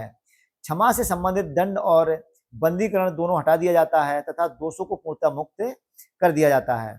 हम देखते हैं कि लघुकरण का मतलब होता है कि हमने लघुकरण का मतलब कम करना नहीं होता है, नहीं तो यहाँ पर गलती हो जाएगी। लघुकरण का मतलब होता है कि उसकी जो सजा है उसकी प्रकृति को चेंज कर देना। जैसे फांसी की सजा में फांसी की सजा को बदल कर 2 साल की कठोर कारावास में चेंज कर दिया जाए तो उसको हम लघुकरण कहेंगे। ये हम पीछे पढ़ चुके हैं। और प्रलंबन में किसी भी दंड पर, विशेषकर मृत्यु दंड पर रोक लगाना, ताकि दोषी व्यक्ति क्षमा याचना कर सके, यानी कि उसको और टाइम मिल सके, अपनी रिट दायर कर सकते कहीं पर। विराम में किसी दोषी को सजा को विशेष स्थिति में कम करना है, कि विराम लगाना, तो जैसे हमारे कोई गर्भवती स्त्री है उसकी सजा को कम कर देना, तो ये विराम के अंतर्गत आती है। अब हम देखते हैं जब क्षमादान की पूर्व याचिका राष्ट्रपति ने रद्द कर दी है, कोई व्यक्ति ने अपनी फाइल राष्ट्रपति के पास क्षमादान की डाली है और उस पर दूसरी याचिका दायर नहीं की जा सकती। एक बार अगर राष्ट्रपति ने उसको रिजेक्ट कर दिया है तो दोस्तों दोबारा हम क्षमादान की शक्ति का प्रयोग नहीं कर सकते, यानी राष्ट्रपति के पास हम फाइल नहीं दे सकते। आपको ये भी ध्यान रखना है कि क्षमादान की जो शक्ति होती है वो राष्ट्रपति में अत्यांतिक रूप से नहीं होती है, उसमें मंत्रिमंडल की स्वीकृति बहुत ही आवश्यक है, तब वो क्षमादान की शक्ति लागू होगी। यहाँ पर इसका जिक्र नहीं किया गया है, बट मैंने पढ़ा है दोस्तों। आपको ध्यान रखना है कि उसमें मंत्रिमंडल की स्वीकृति बहुत ही आवश्यक है उस फाइल को करने के लिए, जब हम किसी व्यक्ति को मृत्युदंड को क्षमा करते हैं तब। अब हम देखते हैं राष्ट्रपति की आपातकालीन शक्तियां। आपातकालीन शक्तियां का मतलब देखो, जैसे आपातकाल से संबंधित उपबंध भारतीय संविधान के भाग 18 के अंतर्गत दिए गए हैं, जिनको हमने जर्मनी से लिया गया है, और ये अनुच्छेद 352 से लेकर 360 के अंतर्गत इनका जिक्र किया गया है। अब जैसे ए में कहा गया कि युद्ध एवं बाह्य आक्रमण, सबसे पहले युद्ध या बाह्य कोई आक्रमण हो रहा है, सशस्त्र विद्रोह हो रहा है, तो इसके कारण जो आपातकाल लगाया जाएगा वो अनुच्छेद 352, यानी कि जिसको हम वर्तमान समय में राष्ट्रीय आपातकाल कहते हैं। बी में कहा गया कि राज्यों में संवैधानिक तंत्र के विफल होने पर, राज्यों में संवैधानिक तंत्रों का विफल होने का मतलब है कि राज्य की सरकार कहीं ना कहीं संवैधानिक कर्तव्यों का निर्वहन नहीं कर पा रही है, तो ये अनुच्छेद 356 में कहा गया है, जिसको हम कहते हैं राष्ट्रपति शासन, यानी कि उस राज्य में राष्ट्रपति शासन लागू कर दिया जाएगा और राज्यपाल अपना एक प्रशासक नियुक्त करके वहां का शासन चलावेगा। तो ये हमको ध्यान रखना है, इसको राष्ट्रपति शासन कहते हैं। अब एक हमें ध्यान रखना कि अनुच्छेद 60 कहता है कि वित्तीय आपातकाल, इसकी न्यूनतम अवधि 2 माह होती है, 2 माह में इसको अप्रूवल करवाना पड़ेगा, अन्यथा ये अनुच्छेद 360 हम कितने भी समय तक लगा सकते हैं, तो यहाँ पर हमें अप्रूवल करवाने की, और इसको जब चाहे, अभी तक हालांकि 360 का यूज कभी भी नहीं करा गया है, अभी तक भारत में इसका उपयोग नहीं किया गया है। तो ये आठवीं शक्ति हुई। अब हम नवीं शक्ति की दोस्तों पढ़ते हैं कि राष्ट्रपति की जो 9वीं शक्ति है वो है, राष्ट्रपति किसी भी सार्वजनिक महत्व के प्रश्न पर उच्चतम न्यायालय से अनुच्छेद 143 के अधीन परामर्श ले सकता है। अनुच्छेद 143 ये कहता है कि राष्ट्रपति को शक्ति प्राप्त है कि भी उच्चतम न्यायालय के यानी सुप्रीम कोर्ट के जज से किसी भी मामले में 143 के अकॉर्डिंग उससे सलाह ले सकता है, मगर जरूरी नहीं है कि वो सलाह जब सुप्रीम कोर्ट का जज दे, यानी चीफ जस्टिस ऑफ इंडिया जब उनको सलाह दें तो मानना ही आवश्यक हो, ये जरूरी नहीं है, मगर हम सलाह ले सकते हैं किसी भी राष्ट्रीय महत्व के विषय पर, यानी सार्वजनिक महत्व के विषय पर। 10वीं शक्ति कहती है कि राष्ट्रपति को वीटो शक्ति। वीटो शक्ति का मतलब ये है कि राष्ट्रपति को एक वीटो पावर दी गई है। जैसे संसद द्वारा पारित कोई विधेयक तभी अधिनियम बनता है जब राष्ट्रपति उसे अपनी सहमति दे देते हैं। जब ऐसे विधेयक राष्ट्रपति की सहमति के लिए प्रस्तुत होते हैं तो उनके पास 3 विकल्प हैं, यानी कि कोई विधेयक दोनों सदन में पास हो गया है और जब तक राष्ट्रपति उस पर अपनी मुहर नहीं लगाते हैं तब तक वो कानून नहीं बनता है। ये हम लोगों को पता है, आप लोगों को भी अच्छे से पता होगा। तो इसमें अब ध्यान रखना है कि अगर मान लो राष्ट्रपति कभी चाहे कि मुझे स्वीकृति नहीं देनी है, तो अनुच्छेद 111 के अंतर्गत वो क्या क्या कर सकते हैं, वह विधेयक पर अपनी स्वीकृति दे सकते हैं। नंबर 1 चीज, वह विधेयक पर अपनी स्वीकृति को सुरक्षित रख सकते हैं कि हम अभी रख लिया उन्होंने सेव करके, हम बाद में दे देंगे। वह विधेयक यानी कि धन विधेयक को तो देनी पड़ेगी, धन विधेयक को छोड़कर संसद को पुनर्विचार के लिए लौटा सकते हैं कि भाई इसको एक बार आप फिर से विचार कर लो कि इसको कानून बनाया जाए या ना बनाया जाए। तो आपको ये भी ध्यान देना है। हालांकि यदि संसद इस विधेयक को पुनः बिना किसी संशोधन के, अब उन्होंने भेजा संसद को दोबारा और उसने बिना किसी संशोधन के या उसमें थोड़ा मोड़ा संशोधन करके राष्ट्रपति के सामने प्रस्तुत करे, तो राष्ट्रपति को अपनी स्वीकृति देनी ही होगी। इस प्रकार राष्ट्रपति के पास संसद द्वारा पारित विधेयक को स्वीकृति में के संबंध में वीटो शक्ति होती है कि अब दोबारा फिर से भेज दिया तो या तो स्वीकृति दें, तब इस संबंध में उनके पास क्या है, एक शक्ति और है जिसको हम कहते हैं वीटो शक्ति, अर्थात वो विधेयक पर अपनी स्वीकृति के लिए सुरक्षित रख सकते हैं। वो सुरक्षित रखना ही वीटो शक्ति होती है, क्योंकि आप कैंसिल तो नहीं कर सकते, उसको रख दोगे यानी आप उस पर कोई काम नहीं करोगे। वीटो लैटिन शब्द है जिसका अर्थ होता है रोकना। अब भारत के राष्ट्रपति में 3 प्रकार की वीटो शक्ति की बात करेंगे। 3 प्रकार की राष्ट्रपति को वीटो शक्ति प्राप्त है। जैसे कि देखते हैं कि भारत के राष्ट्रपति को अत्यंतिक वीटो प्राप्त है नंबर 1 में, अर्थात विधायिका द्वारा पारित विधेयक पर वह अपनी राय सुरक्षित रख सकते हैं कि उन्होंने सुरक्षित रख दिया है, तो इसको हम कहते हैं अत्यंतिक वीटो। दूसरी बात कही गई है निलंबनकारी वीटो, जो कि विधायिका द्वारा साधारण बहुमत द्वारा निरस्त किया जा सकता है। ठीक है, जेबी वीटो या पॉकेट वीटो हमने जेब में रख लिया है। विधायिका द्वारा पारित विधेयक को कोई भी निर्णय नहीं करके हमने ऐसे ही छोड़ दिया, जेब में तो नहीं रखा जाता, उसको ऐसे ही मतलब ड्रॉवर में डाल दिया, बस ऐसे ही पड़ा हुआ है। तो ये आत्यंतिक वीटो के संबंध में हमें और देखना है कि इस संबंध में राष्ट्रपति उस शक्ति से जिसमें वह संसद द्वारा पारित किसी भी विधेयक को अपने पास सुरक्षित रख सकता है, वह विधेयक इस प्रकार समाप्त हो जाएगा और अधिनियम नहीं बन पाएगा, यानी कि अधिनियम नहीं बन पाएगा, कानून नहीं बन पाएगा। अन्यथा ये वीटो निम्न दो मामलों में प्रयोग किया जाता है। जैसे कोई गैर सरकारी सदस्य के विधेयक के संबंध में, अगर सरकारी, अब आपको दोस्तों ये भी समझना पड़ेगा कि गैर सरकारी विधेयक सदस्य कौन से होते हैं, गैर सरकारी और सरकारी सदस्य कौन से होते हैं। अगर कोई मंत्रिमंडल का सदस्य है दोस्तों, तो उसको हम कहते हैं सरकारी सदस्य। अगर कोई मंत्रिमंडल का सदस्य नहीं है तो उसको हम क्या कहते हैं, गैर सरकारी। जैसे कुछ साधारण सांसद है, वो कोई विधेयक लेके आता है तो उसको दोस्तों हम गैर सरकारी व्यक्ति कहेंगे, गैर सरकारी सदस्य कहेंगे। ये हमें ध्यान रखना है। अर्थात संसद का सदस्य जो मंत्री ना हो द्वारा प्रस्तुत विधेयक जो होता है वो गैर सरकारी होता है। सरकारी विधेयक के संबंध में जब मंत्रिमंडल त्याग पत्र दे दे, जब विधेयक पारित हो गया हो तो राष्ट्रपति की अनुमति मिलना शेष हो, तब ऐसी स्थिति में क्या होगा कि राष्ट्रपति को ऐसे विधेयक पर अपनी सहमति ना देने की सलाह दे देता है कि भाई अब रहने दो, वो मतलब वो मंत्रिमंडल ने त्याग पत्र दे दिया है, अब छोड़ो इसको। तो क्या होता है, वो यहाँ पर लेफ्ट चला जाता है।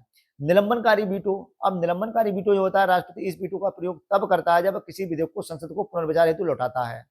यहाँ पर वो लौटाने की बात कर रहा है। हालांकि यदि संसद उस विधेयक को पुनः किसी संशोधन के बिना या संशोधन करके पारित करके राष्ट्रपति के पास फिर भेज देती है, तो उस समय राष्ट्रपति अपनी स्वीकृति देना बाध्यकारी है, यानी कि वो स्वीकृति देगा ही देगा। इसका अर्थ है कि राष्ट्रपति इस वीटो को उस विधेयक के साधारण बहुमत से पुनः पारित कराकर निरस्त किया। अब क्या करेगा यहाँ पर राष्ट्रपति, अब राष्ट्रपति, इसका अर्थ है कि राष्ट्रपति के इस वीटो को, यानी कि राष्ट्रपति का जो इस समय का जो वीटो है, उससे विधेयक को, यानी कि जो विधेयक बन जाए उसको साधारण बहुमत से पुनः पारित कराकर निरस्त किया जा सकता है। यानी कि उसे विधेयक को एक साधारण बहुमत से पारित करवाया जाए, तब उसको हम निरस्त करवा सकते हैं, नहीं तो उसको स्वीकृति देना आवश्यक यानी कि बाध्यकारी है।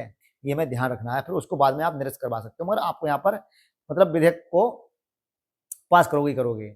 अब नोट में कहा गया कि राष्ट्रपति धन विधेयक के मामले में निलंबनकारी वीटो का प्रयोग नहीं कर सकता है। एक चीज, राष्ट्रपति किसी भी धन विधेयक को अपनी स्वीकृति या तो दे सकता है या उसे रोक कर रख सकता है, परंतु उसे संसद को पुनर्विचार के लिए नहीं भेज सकता है। साधारणतया राष्ट्रपति धन विधेयक पर अपनी स्वीकृति उसी समय दे देता है जब संसद की उसके पूर्व अनुमति से प्रस्तुत किया जाता है, क्योंकि दोस्तों उसको पेश ही तभी करा गया है जब राष्ट्रपति ने उसको स्वीकृति दे दी है, तो उस पर फिर बाद में कोई प्रश्न चिन्ह लगाने का मतलब ही नहीं होता है। अब जेबी वीटो के बारे में देखते हैं कि राष्ट्रपति को किसी भी विधेयक पर अनुमति देने या ना देने के निर्णय की सीमा का अभाव होने के कारण राष्ट्रपति जेबी वीटो का प्रयोग कर सकता है, क्योंकि इसमें कोई टाइम बाउंडेशन नहीं है। क्योंकि अनुच्छेद 11 में केवल ये बताया गया कि यदि राष्ट्रपति विधेयक लौटाना चाहता है तो विधेयक को उसे प्रस्तुत किए जाने के बाद यथाशीघ्र लौटा देना चाहिए। मगर जेबी वीटो शक्ति का प्रयोग करके वो 1986 में संसद द्वारा पारित कोई भी भारतीय डाक संशोधन विधेयक था जिस पर तत्कालीन राष्ट्रपति ज्ञानी जैन सिंह थे, उन्होंने कोई निर्णय नहीं दिया। यानी कि 3 वर्ष पश्चात 1989 में जब अगले राष्ट्रपति आर वेंकटरमण ने इस विधेयक को नए राष्ट्रीय मोर्चा सरकार के पास पुनर्विचार के लिए भेजा, परंतु सरकार ने इसे रद्द कर दिया, क्योंकि उन्होंने क्या उसको अप्रूवल नहीं दिया। और जब वो बिल आया था तो उसको उन्होंने ऐसे ही रख दिया। कौन सा बिल था?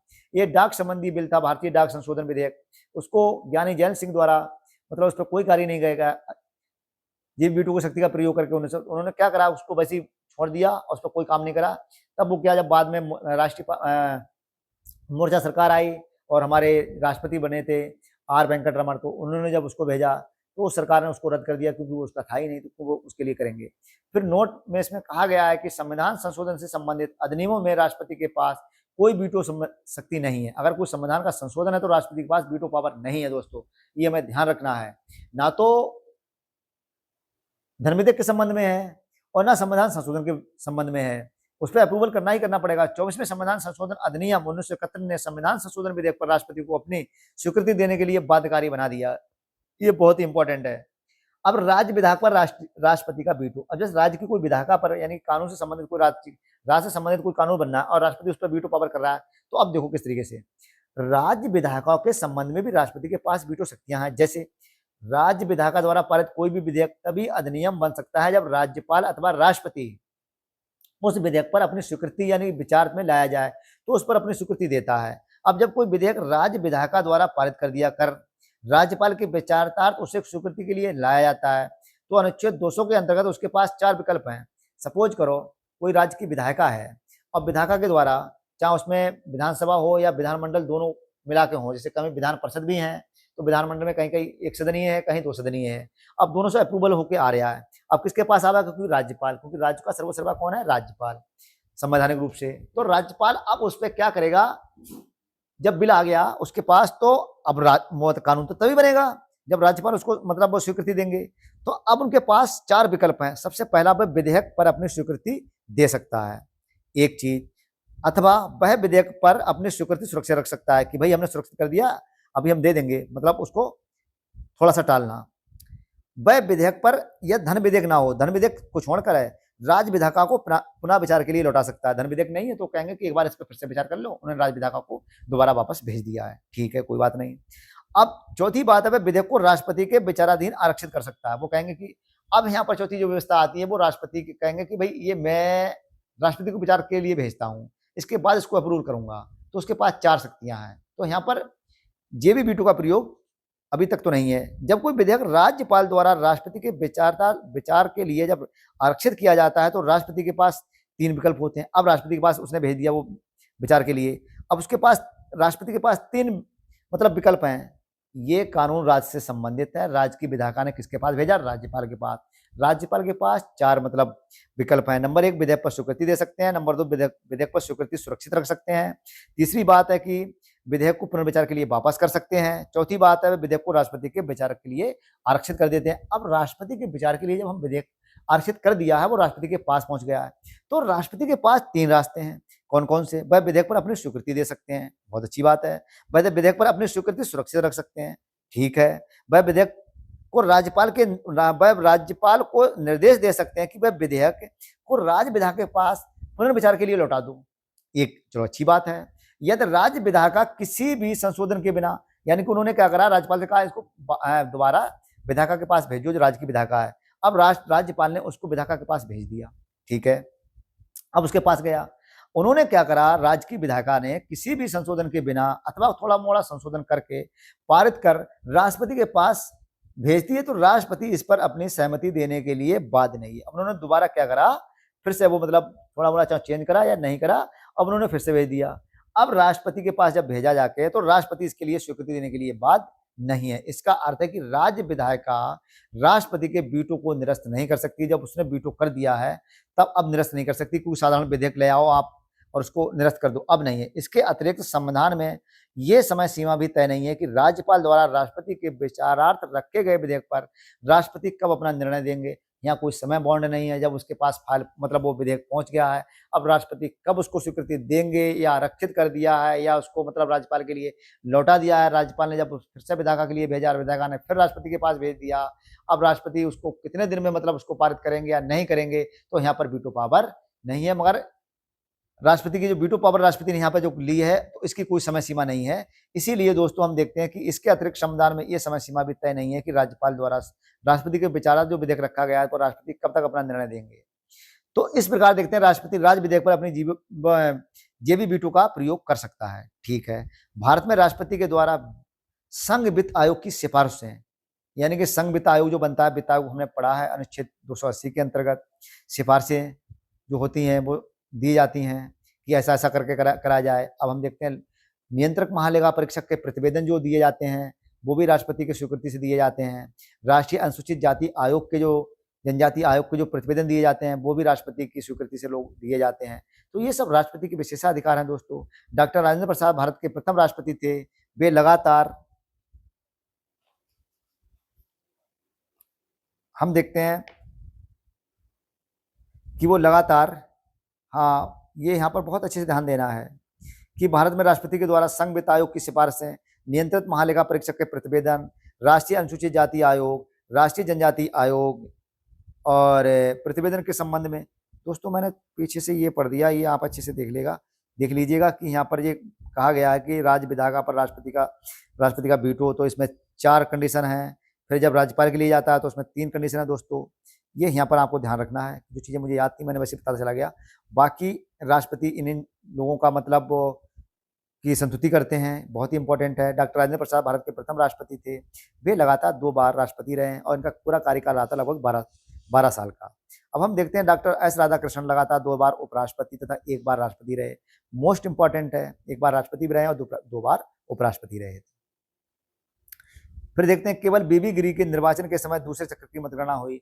इसमें दोस्तों राष्ट्रपति के निर्वाचन के लिए 50% प्लस 1 आवश्यक है। जैसे हम देखते हैं कि अगर किसी संसद सदस्य कोई खड़ा होता है और उस पर 100 वोट हैं, तो किसी व्यक्ति को 33, 33, 33 तो 99 हो गए, जिसको 34 मिल जाएंगे वो जीत जाएगा। मगर यहाँ पर ऐसा नहीं है कि अगर 3 लोग खड़े हुए हैं, सबको 33, 33 और एक को 34 मिल गए तो वो बिल्कुल नहीं जीतेगा। उसको 50 प्लस 1 51 वोट लाने ही लाने हैं, तब जाकर राष्ट्रपति बनेंगे। ये चयन की प्रक्रिया में है। तो इसके लिए क्या होता है, एक मतगणना का एक चक्र चलता है। तो बीबी गिरी एक ऐसे निर्वाचित राष्ट्रपति थे जिनके जब उनका निर्वाचन हुआ था तो मतगणना का दूसरा चक्र इसमें यूज करा गया था। फिर हम देखते हैं केवल नीलम संजीव रेड्डी ऐसे राष्ट्रपति हुए जो एक बार चुनाव हार गए थे, बाद में निर्विरोध निर्वाचित हुए थे। इनके लिए लोगों ने ऐसे निर्वाचित कर दिया था। भारत की प्रथम महिला राष्ट्रपति प्रतिभा देवी सिंह पाटिल हैं दोस्तों।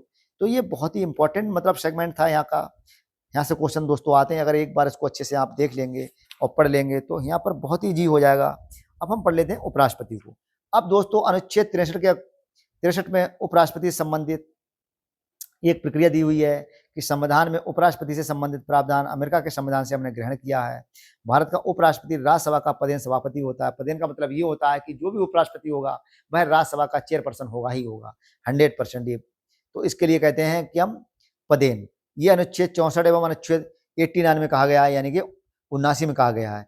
अब उपराष्ट्रपति राज्यसभा का सदस्य नहीं होता है, ये हमें ध्यान रखना है कि वो राज्यसभा का सदस्य नहीं है, उसका चयन उपराष्ट्रपति के रूप में हुआ है, अतः उसे मतदान का अधिकार नहीं है, क्योंकि राज्यसभा में मतदान नहीं करेगा, किंतु सभापति के रूप में निर्णायक मत देने का अधिकार, अगर दोनों में वहां पर राज्यसभा में वोटिंग हो रही है और वोटिंग का टाई हो जाए तब उसको निर्णायक मत देने का अधिकार है। बाकी अगर वैसे राज्यसभा में कोई मतदान हो रहा है किसी बिल पर, तो वहां मतदान उसको मतलब वोट देने का अधिकार नहीं है, ये हमें ध्यान रखना है। अब उसके पास कौन कौन सी योग्यताएं हैं उपराष्ट्रपति बनने के लिए, हमें ध्यान रखना है कि कोई भी व्यक्ति उपराष्ट्रपति निर्वाचित होने के योग्य तभी होगा जब उसके पास कुछ कंडीशन होंगे। इसमें 5 कंडीशनों की बात की गई है। नंबर 1, वह भारत का नागरिक हो। नंबर 2, वह 35 वर्ष की आयु पूरी कर चुका हो। नंबर 3, वह राज्यसभा का सदस्य निर्वाचित होने की योग्यता रखता हो। जैसे हमने पढ़ा है सेम राष्ट्रपति के बारे में यही बात कही गई है कि मगर राज्यसभा का यहाँ पर राज्यसभा का निर्वाचित सदस्य होने की योग्यता उसके पास हो और वहां राष्ट्रपति के लिए लोकसभा के निर्वाचित सदस्य होने की योग्यता प्राप्त हो। अब चौथी बात है, निर्वाचन के समय किसी भी प्रकार के लाभ के पद पर नहीं हो। हमने बताया आपको मंत्रिपरिषद, राज्यपाल और इवन राष्ट्रपति है, पहले से उपराष्ट्रपति हैं, तो ये कोई लाभ के पद नहीं है। निर्वाचन के समय किसी भी प्रकार के लाभ के पद पर नहीं हो। 5वीं बात कही गई है, वह संसद के किसी भी सदन या राज्य विधानमंडल के किसी भी सदन का सदस्य नहीं हो, यानी कि जब वह चुन लिया जाएगा तो अपने वहां से पद का रिजाइन करेगा। यदि ऐसे व्यक्ति को उपराष्ट्रपति निर्वाचित हो जाता है तो वह समझा जाएगा कि उसने सदन में अपना स्थान अपने पद की ग्रहण तारीख से रिक्त कर दिया है। यानी कि जाहिर सी बात है, कोई सांसद है या राज्यसभा का सदस्य है, लोकसभा का सदस्य है, विधानसभा का सदस्य है, तो वो उसी दिन से रिजाइन कर देगा जिस दिन से राष्ट्रपति का पद धारण करेगा। अब हम देखते हैं उपराष्ट्रपति के निर्वाचन से संबंधित जो निर्वाचक मंडल है उसमें कौन कौन लोग शामिल होते हैं। ये अनुच्छेद 66 के अकॉर्डिंग बताया गया, अनुच्छेद 66 में कहा गया है कि उपराष्ट्रपति के निर्वाचक मंडल में कौन कौन शामिल होगा। तो सबसे पहली चीज है कि उपराष्ट्रपति का निर्वाचक मंडल संसद के दोनों सदनों के, इसमें विधानसभा के सदस्य नहीं होते हैं। ये निर्वाचक गण सदस्यों द्वारा अनुपातिक प्रतिनिधित्व मतदान यानी कि एकल संगणनीय मत द्वारा, ऐसे निर्वाचन में मतदान गुप्त होता है। कैसा होता है? गुप्त। दोस्तों में ध्यान रखना है कि उपराष्ट्रपति के निर्वाचन जो मंडल है उसके संसद के दोनों सदनों के सदस्यों से मिलकर बनने वाले निर्वाचक मंडल में, इसमें ये नहीं दिया हुआ, ये हमको ध्यान रखना है कि कौन से सदस्य होंगे। इसमें मनोनीत वाले भी सदस्य होंगे, ये हमको ध्यान रखना है दोस्तों। जैसे वहां राष्ट्रपति के लिए निर्वाचन में जो निर्वाचित सदस्य हैं वो ही भाग ले सकते हैं, यहाँ पर वहां मनोनीत वाले नहीं ले सकते हैं। और यहाँ पर चाहे राज्यसभा का कोई भी सदस्य हो, लोकसभा का कोई भी सदस्य हो, एवरीबॉडी कोई भी हो, एनीबॉडी, सब लोग इसमें भाग लेंगे, हमें ध्यान रखना है। संसद के दोनों सदनों से बनने वाले निर्वाचक मंडल में निर्वाचित मनोनीत दोनों सदस्य शामिल होते हैं। हाँ, इनमें नोट भी रख भी दिया है। अब हम देखते हैं उपराष्ट्रपति को अपना पद ग्रहण करने से पूर्व राष्ट्रपति अथवा उसके द्वारा नियुक्त किसी भी व्यक्ति के समक्ष मतलब शपथ लेनी पड़ती है। राष्ट्रपति सुप्रीम कोर्ट के चीफ जस्टिस के सामने अपनी शपथ लेंगे, या चीफ जस्टिस नहीं है तो वहां का जो भी सीनियर मोस्ट उच्च उच्चतम न्यायालय में मतलब वो न्यायाधीश होंगे, उनके सामने शपथ लेंगे। मगर यहाँ पर जो उपराष्ट्रपति शपथ लेंगे वो राष्ट्रपति के समक्ष शपथ लेंगे, या राष्ट्रपति किसी व्यक्ति को नामित कर दें तो उसके समक्ष वो शपथ लेंगे। ये हमें ध्यान रखना है। अब उपराष्ट्रपति की पदावधि कितनी होगी? तो उपराष्ट्रपति की पदावधि होगी उपराष्ट्रपति का पद ग्रहण करने की तारीख से 5 वर्ष, जब तक वह पद धारण करेगा। परंतु नंबर 1 में कहा गया, ए में, उपराष्ट्रपति राष्ट्रपति को संबोधन अपने हस्ताक्षर सहित लेख द्वारा अपना पद त्याग सकेगा। अगर उपराष्ट्रपति को लगे कि मैं अपने कर्तव्यों का निर्वहन नहीं कर पा रहा हूं, तो जब भी चाहे तो एक एप्लीकेशन के द्वारा उस पर हस्ताक्षर करके संबोधन करके राष्ट्रपति को वह अपना मतलब त्यागपत्र किसको दे देंगे? राष्ट्रपति के लिए। और उपराष्ट्रपति राज्यसभा के ऐसे संकल्प द्वारा अपने पद से हटाया जा सकेगा जिसे राज्यसभा में तत्कालीन व समस्त सदस्यों के बहुमत ने पारित किया हो, जिससे लोकसभा सहमत हो। अब जैसे उपराष्ट्रपति को हटा रहे हैं, और उपराष्ट्रपति जो होता है वो राज्यसभा का पदेन सभापति होते हैं। राज्यसभा ने कोई प्रस्ताव पास कर दिया, तो प्रस्ताव को पास करने के लिए आपको ध्यान रखना पड़ेगा कि उसे समस्त सदस्यों के बहुमत से पारित करके आप तभी हटा सकते हैं, अदरवाइज वैसे नहीं हटा सकते हैं। तो ये आपको ध्यान देना पड़ेगा।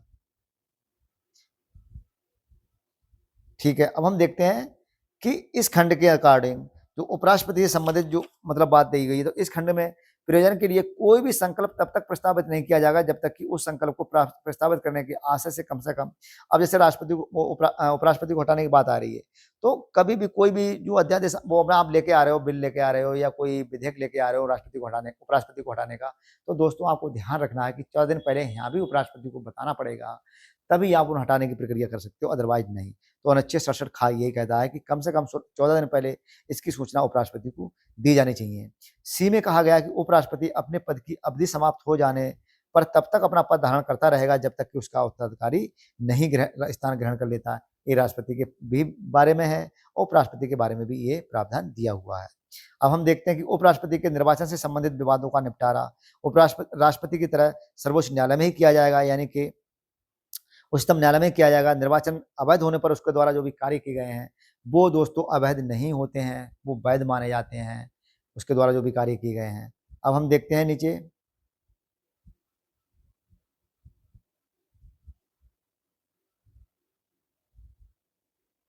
कि भारत के उपराष्ट्रपति दोस्तों कौन कौन रहे हैं। बहुत ही इंपॉर्टेंट है। एस राधाकृष्णन 2 बार रहे हैं, 52 से लेकर 62 तक। डॉक्टर जाकिर हुसैन, आपको ध्यान रखना कि जाकिर हुसैन जो थे वो दोस्तों उपराष्ट्रपति भी रहे हैं और राष्ट्रपति भी रहे हैं। ऐसे हम जोड़ के पढ़ेंगे तो बहुत ही अच्छा रहेगा, इससे गलती होने की संभावना बहुत ही कम होगी। ये बहुत ही इंपॉर्टेंट है कि अगर हम जोड़ के पढ़ेंगे तो वहाँ गलती नहीं कर सकते हैं। तो जाकिर हुसैन उपराष्ट्रपति भी रहे और राष्ट्रपति भी रहे। डॉक्टर बीबी गिरी, ये भी बीबी गिरी जो थे वो भी उपराष्ट्रपति भी रहे और राष्ट्रपति भी रहे। गोपाल स्वरूप पाठक, ये उपराष्ट्रपति तो रहे दोस्तों मगर राष्ट्रपति नहीं रहे। बी.डी. जत्ती, ये उपराष्ट्रपति रहे हैं, इसके बाद राष्ट्रपति भी रहे हैं, मगर ये कार्यवाहक राष्ट्रपति रहे थे दोस्तों। ये हमें ध्यान रखना कि बी.डी. जत्ती कौन रहे थे? कार्यवाहक, यानी कि जो उसमें उपराष्ट्रपति थे तभी इन्होंने राष्ट्रपति के कर्तव्यों का निर्वहन किया है। न्यायमूर्ति मोहम्मद हिदायतुल्लाह, देखिए दोस्तों यहाँ पर फुल फ्लैश 5 साल ये मतलब उपराष्ट्रपति रहे हैं और फिर ये राष्ट्रपति के कर्तव्यों का इन्होंने निर्वहन किया, मगर वहां पर कैसे करा है इन्होंने? कार्यवाहक के रूप में। और न्यायमूर्ति रहे यानी कि चीफ जस्टिस ऑफ इंडिया भी रहे हैं, बहुत ही मतलब विशेष व्यक्ति रहे हैं। फिर आर वेंकट रमण, ये उपराष्ट्रपति भी दोस्तों रहे हैं और राष्ट्रपति भी रहे हैं। डॉक्टर शंकरदयाल शर्मा, हमें ध्यान रखना है कि डॉक्टर शंकरदयाल शर्मा ये उपराष्ट्रपति भी रहे 8वें, इसके बाद राष्ट्रपति भी रहे हैं ये 9वें। के.आर. नारायण उपराष्ट्रपति भी रहे हैं और राष्ट्रपति भी रहे हैं। डॉक्टर कृष्णकांत, ये दोस्तों उपराष्ट्रपति रहे मगर राष्ट्रपति नहीं रहे। और भैरव सिंह शेखावत, ये भी उपराष्ट्रपति रहे हैं दोस्तों मगर राष्ट्रपति ये नहीं रहे हैं। हामिद अंसारी 2 बार उपराष्ट्रपति रहे हैं मगर ये राष्ट्रपति नहीं बन पाए। एम वेंकैया नायडू दोस्तों ये उपराष्ट्रपति रहे हैं मगर राष्ट्रपति ये भी नहीं बने थे। जगदीप धनखड़ वर्तमान में उपराष्ट्रपति हैं। तो हमें ध्यान रखना है कि उपराष्ट्रपति बनने से पहले डॉक्टर एस राधाकृष्णन सोवियत संघ में राजदूत थे, यानी कौन थे? मतलब अम्बेसडर थे दोस्तों। अब हम देखते हैं कि राष्ट्रपति का पद, राष्ट्रपति के पद पर रहने वाले उपराष्ट्रपति राष्ट्रपति की हैसियत से कार्य करता है। तो अनुच्छेद 65 के ये कहा गया है कि उपराष्ट्रपति, अगर कोई भी उपराष्ट्रपति है और वो राष्ट्रपति का पद अगर खाली होता है तो उपराष्ट्रपति राष्ट्रपति के पद पर अगर कार्य करता है तो उपराष्ट्रपति को राष्ट्रपति के रूप में कार्य करने का अधिकतम अवधि 6 महीने होती है। इस दौरान पर राष्ट्रपति का चुनाव कर लेना अनिवार्य है। ये हमने कहा सिर्फ वो 6 महीने तक रह सकते हैं और उसमें प्रावधान भी किया गया है कि उनका जो पद है राष्ट्रपति का वो सिर्फ 6 महीने से ज़्यादा खाली नहीं रह सकते हैं। तो उस समय उपराष्ट्रपति इसके रूप में काम कर सकते हैं। अगर उपराष्ट्रपति नहीं है तो चीफ जस्टिस ऑफ इंडिया काम कर सकते हैं। चीफ जस्टिस ऑफ इंडिया भी नहीं है तो कोई भी सुप्रीम कोर्ट का जो सीनियर मोस्ट जज होगा वो उनके कर्तव्यों का निर्वहन कर सकता है। उपराष्ट्रपति के रूप में अगर वो उपराष्ट्रपति अगर राष्ट्रपति के रूप में काम कर रहा है तो वो 6 महीने तक काम कर सकते हैं। इस दौरान चुनाव करवाना बहुत ही आवश्यक है। अब राष्ट्रपति के रूप में अगर उपराष्ट्रपति काम कर रहा है तो राष्ट्रपति से संबंधित जितनी भी उन्मुक्तियां, उपलब्धियां, भत्ते, विशेषाधिकार जितने भी होंगे सब उपराष्ट्रपति को राष्ट्रपति के रूप में प्राप्त होंगे। दोस्तों नोट, जब किसी कालावधि में उपराष्ट्रपति राष्ट्रपति के रूप में कार्य करता है तो राज्यसभा के सभापति के रूप में वह कार्य नहीं करेगा। अनुच्छेद 97 के अधीन यानी कि 97 के अधीन राज्यसभा के सभापति वेतन या भत्ते का हकदार नहीं होगा। जिस समय उपराष्ट्रपति राष्ट्रपति के रूप में काम करेगा तो जितनी भी उन्मुक्तियां हैं, वेतन से संबंधित भत्ते हैं और जो भी विशेषाधिकार हैं सब उनको प्राप्त होंगे। मगर हमें ध्यान ये भी रखना है कि उसमें राज्यसभा का जो प्रदेश सभापति होता है उसके रूप में वो वहाँ की कोई भी सेवा नहीं ले सकता है। यानी कि अनुच्छेद 97 में यानी कि राज्यसभा के जो वेतन एवं भत्ते का वो हकदार नहीं होगा क्योंकि वो राष्ट्रपति के रूप में कार्य कर रहा है। तो दोस्तों हमें यहीं तक पढ़ना है अभी तक। इसके बाद हम अगली वाली वीडियो में पढ़ेंगे प्रधानमंत्री एवं मंत्रिमंडल। नमस्कार दोस्तों, अच्छा लगे तो लाइक एवं शेयर करें। धन्यवाद।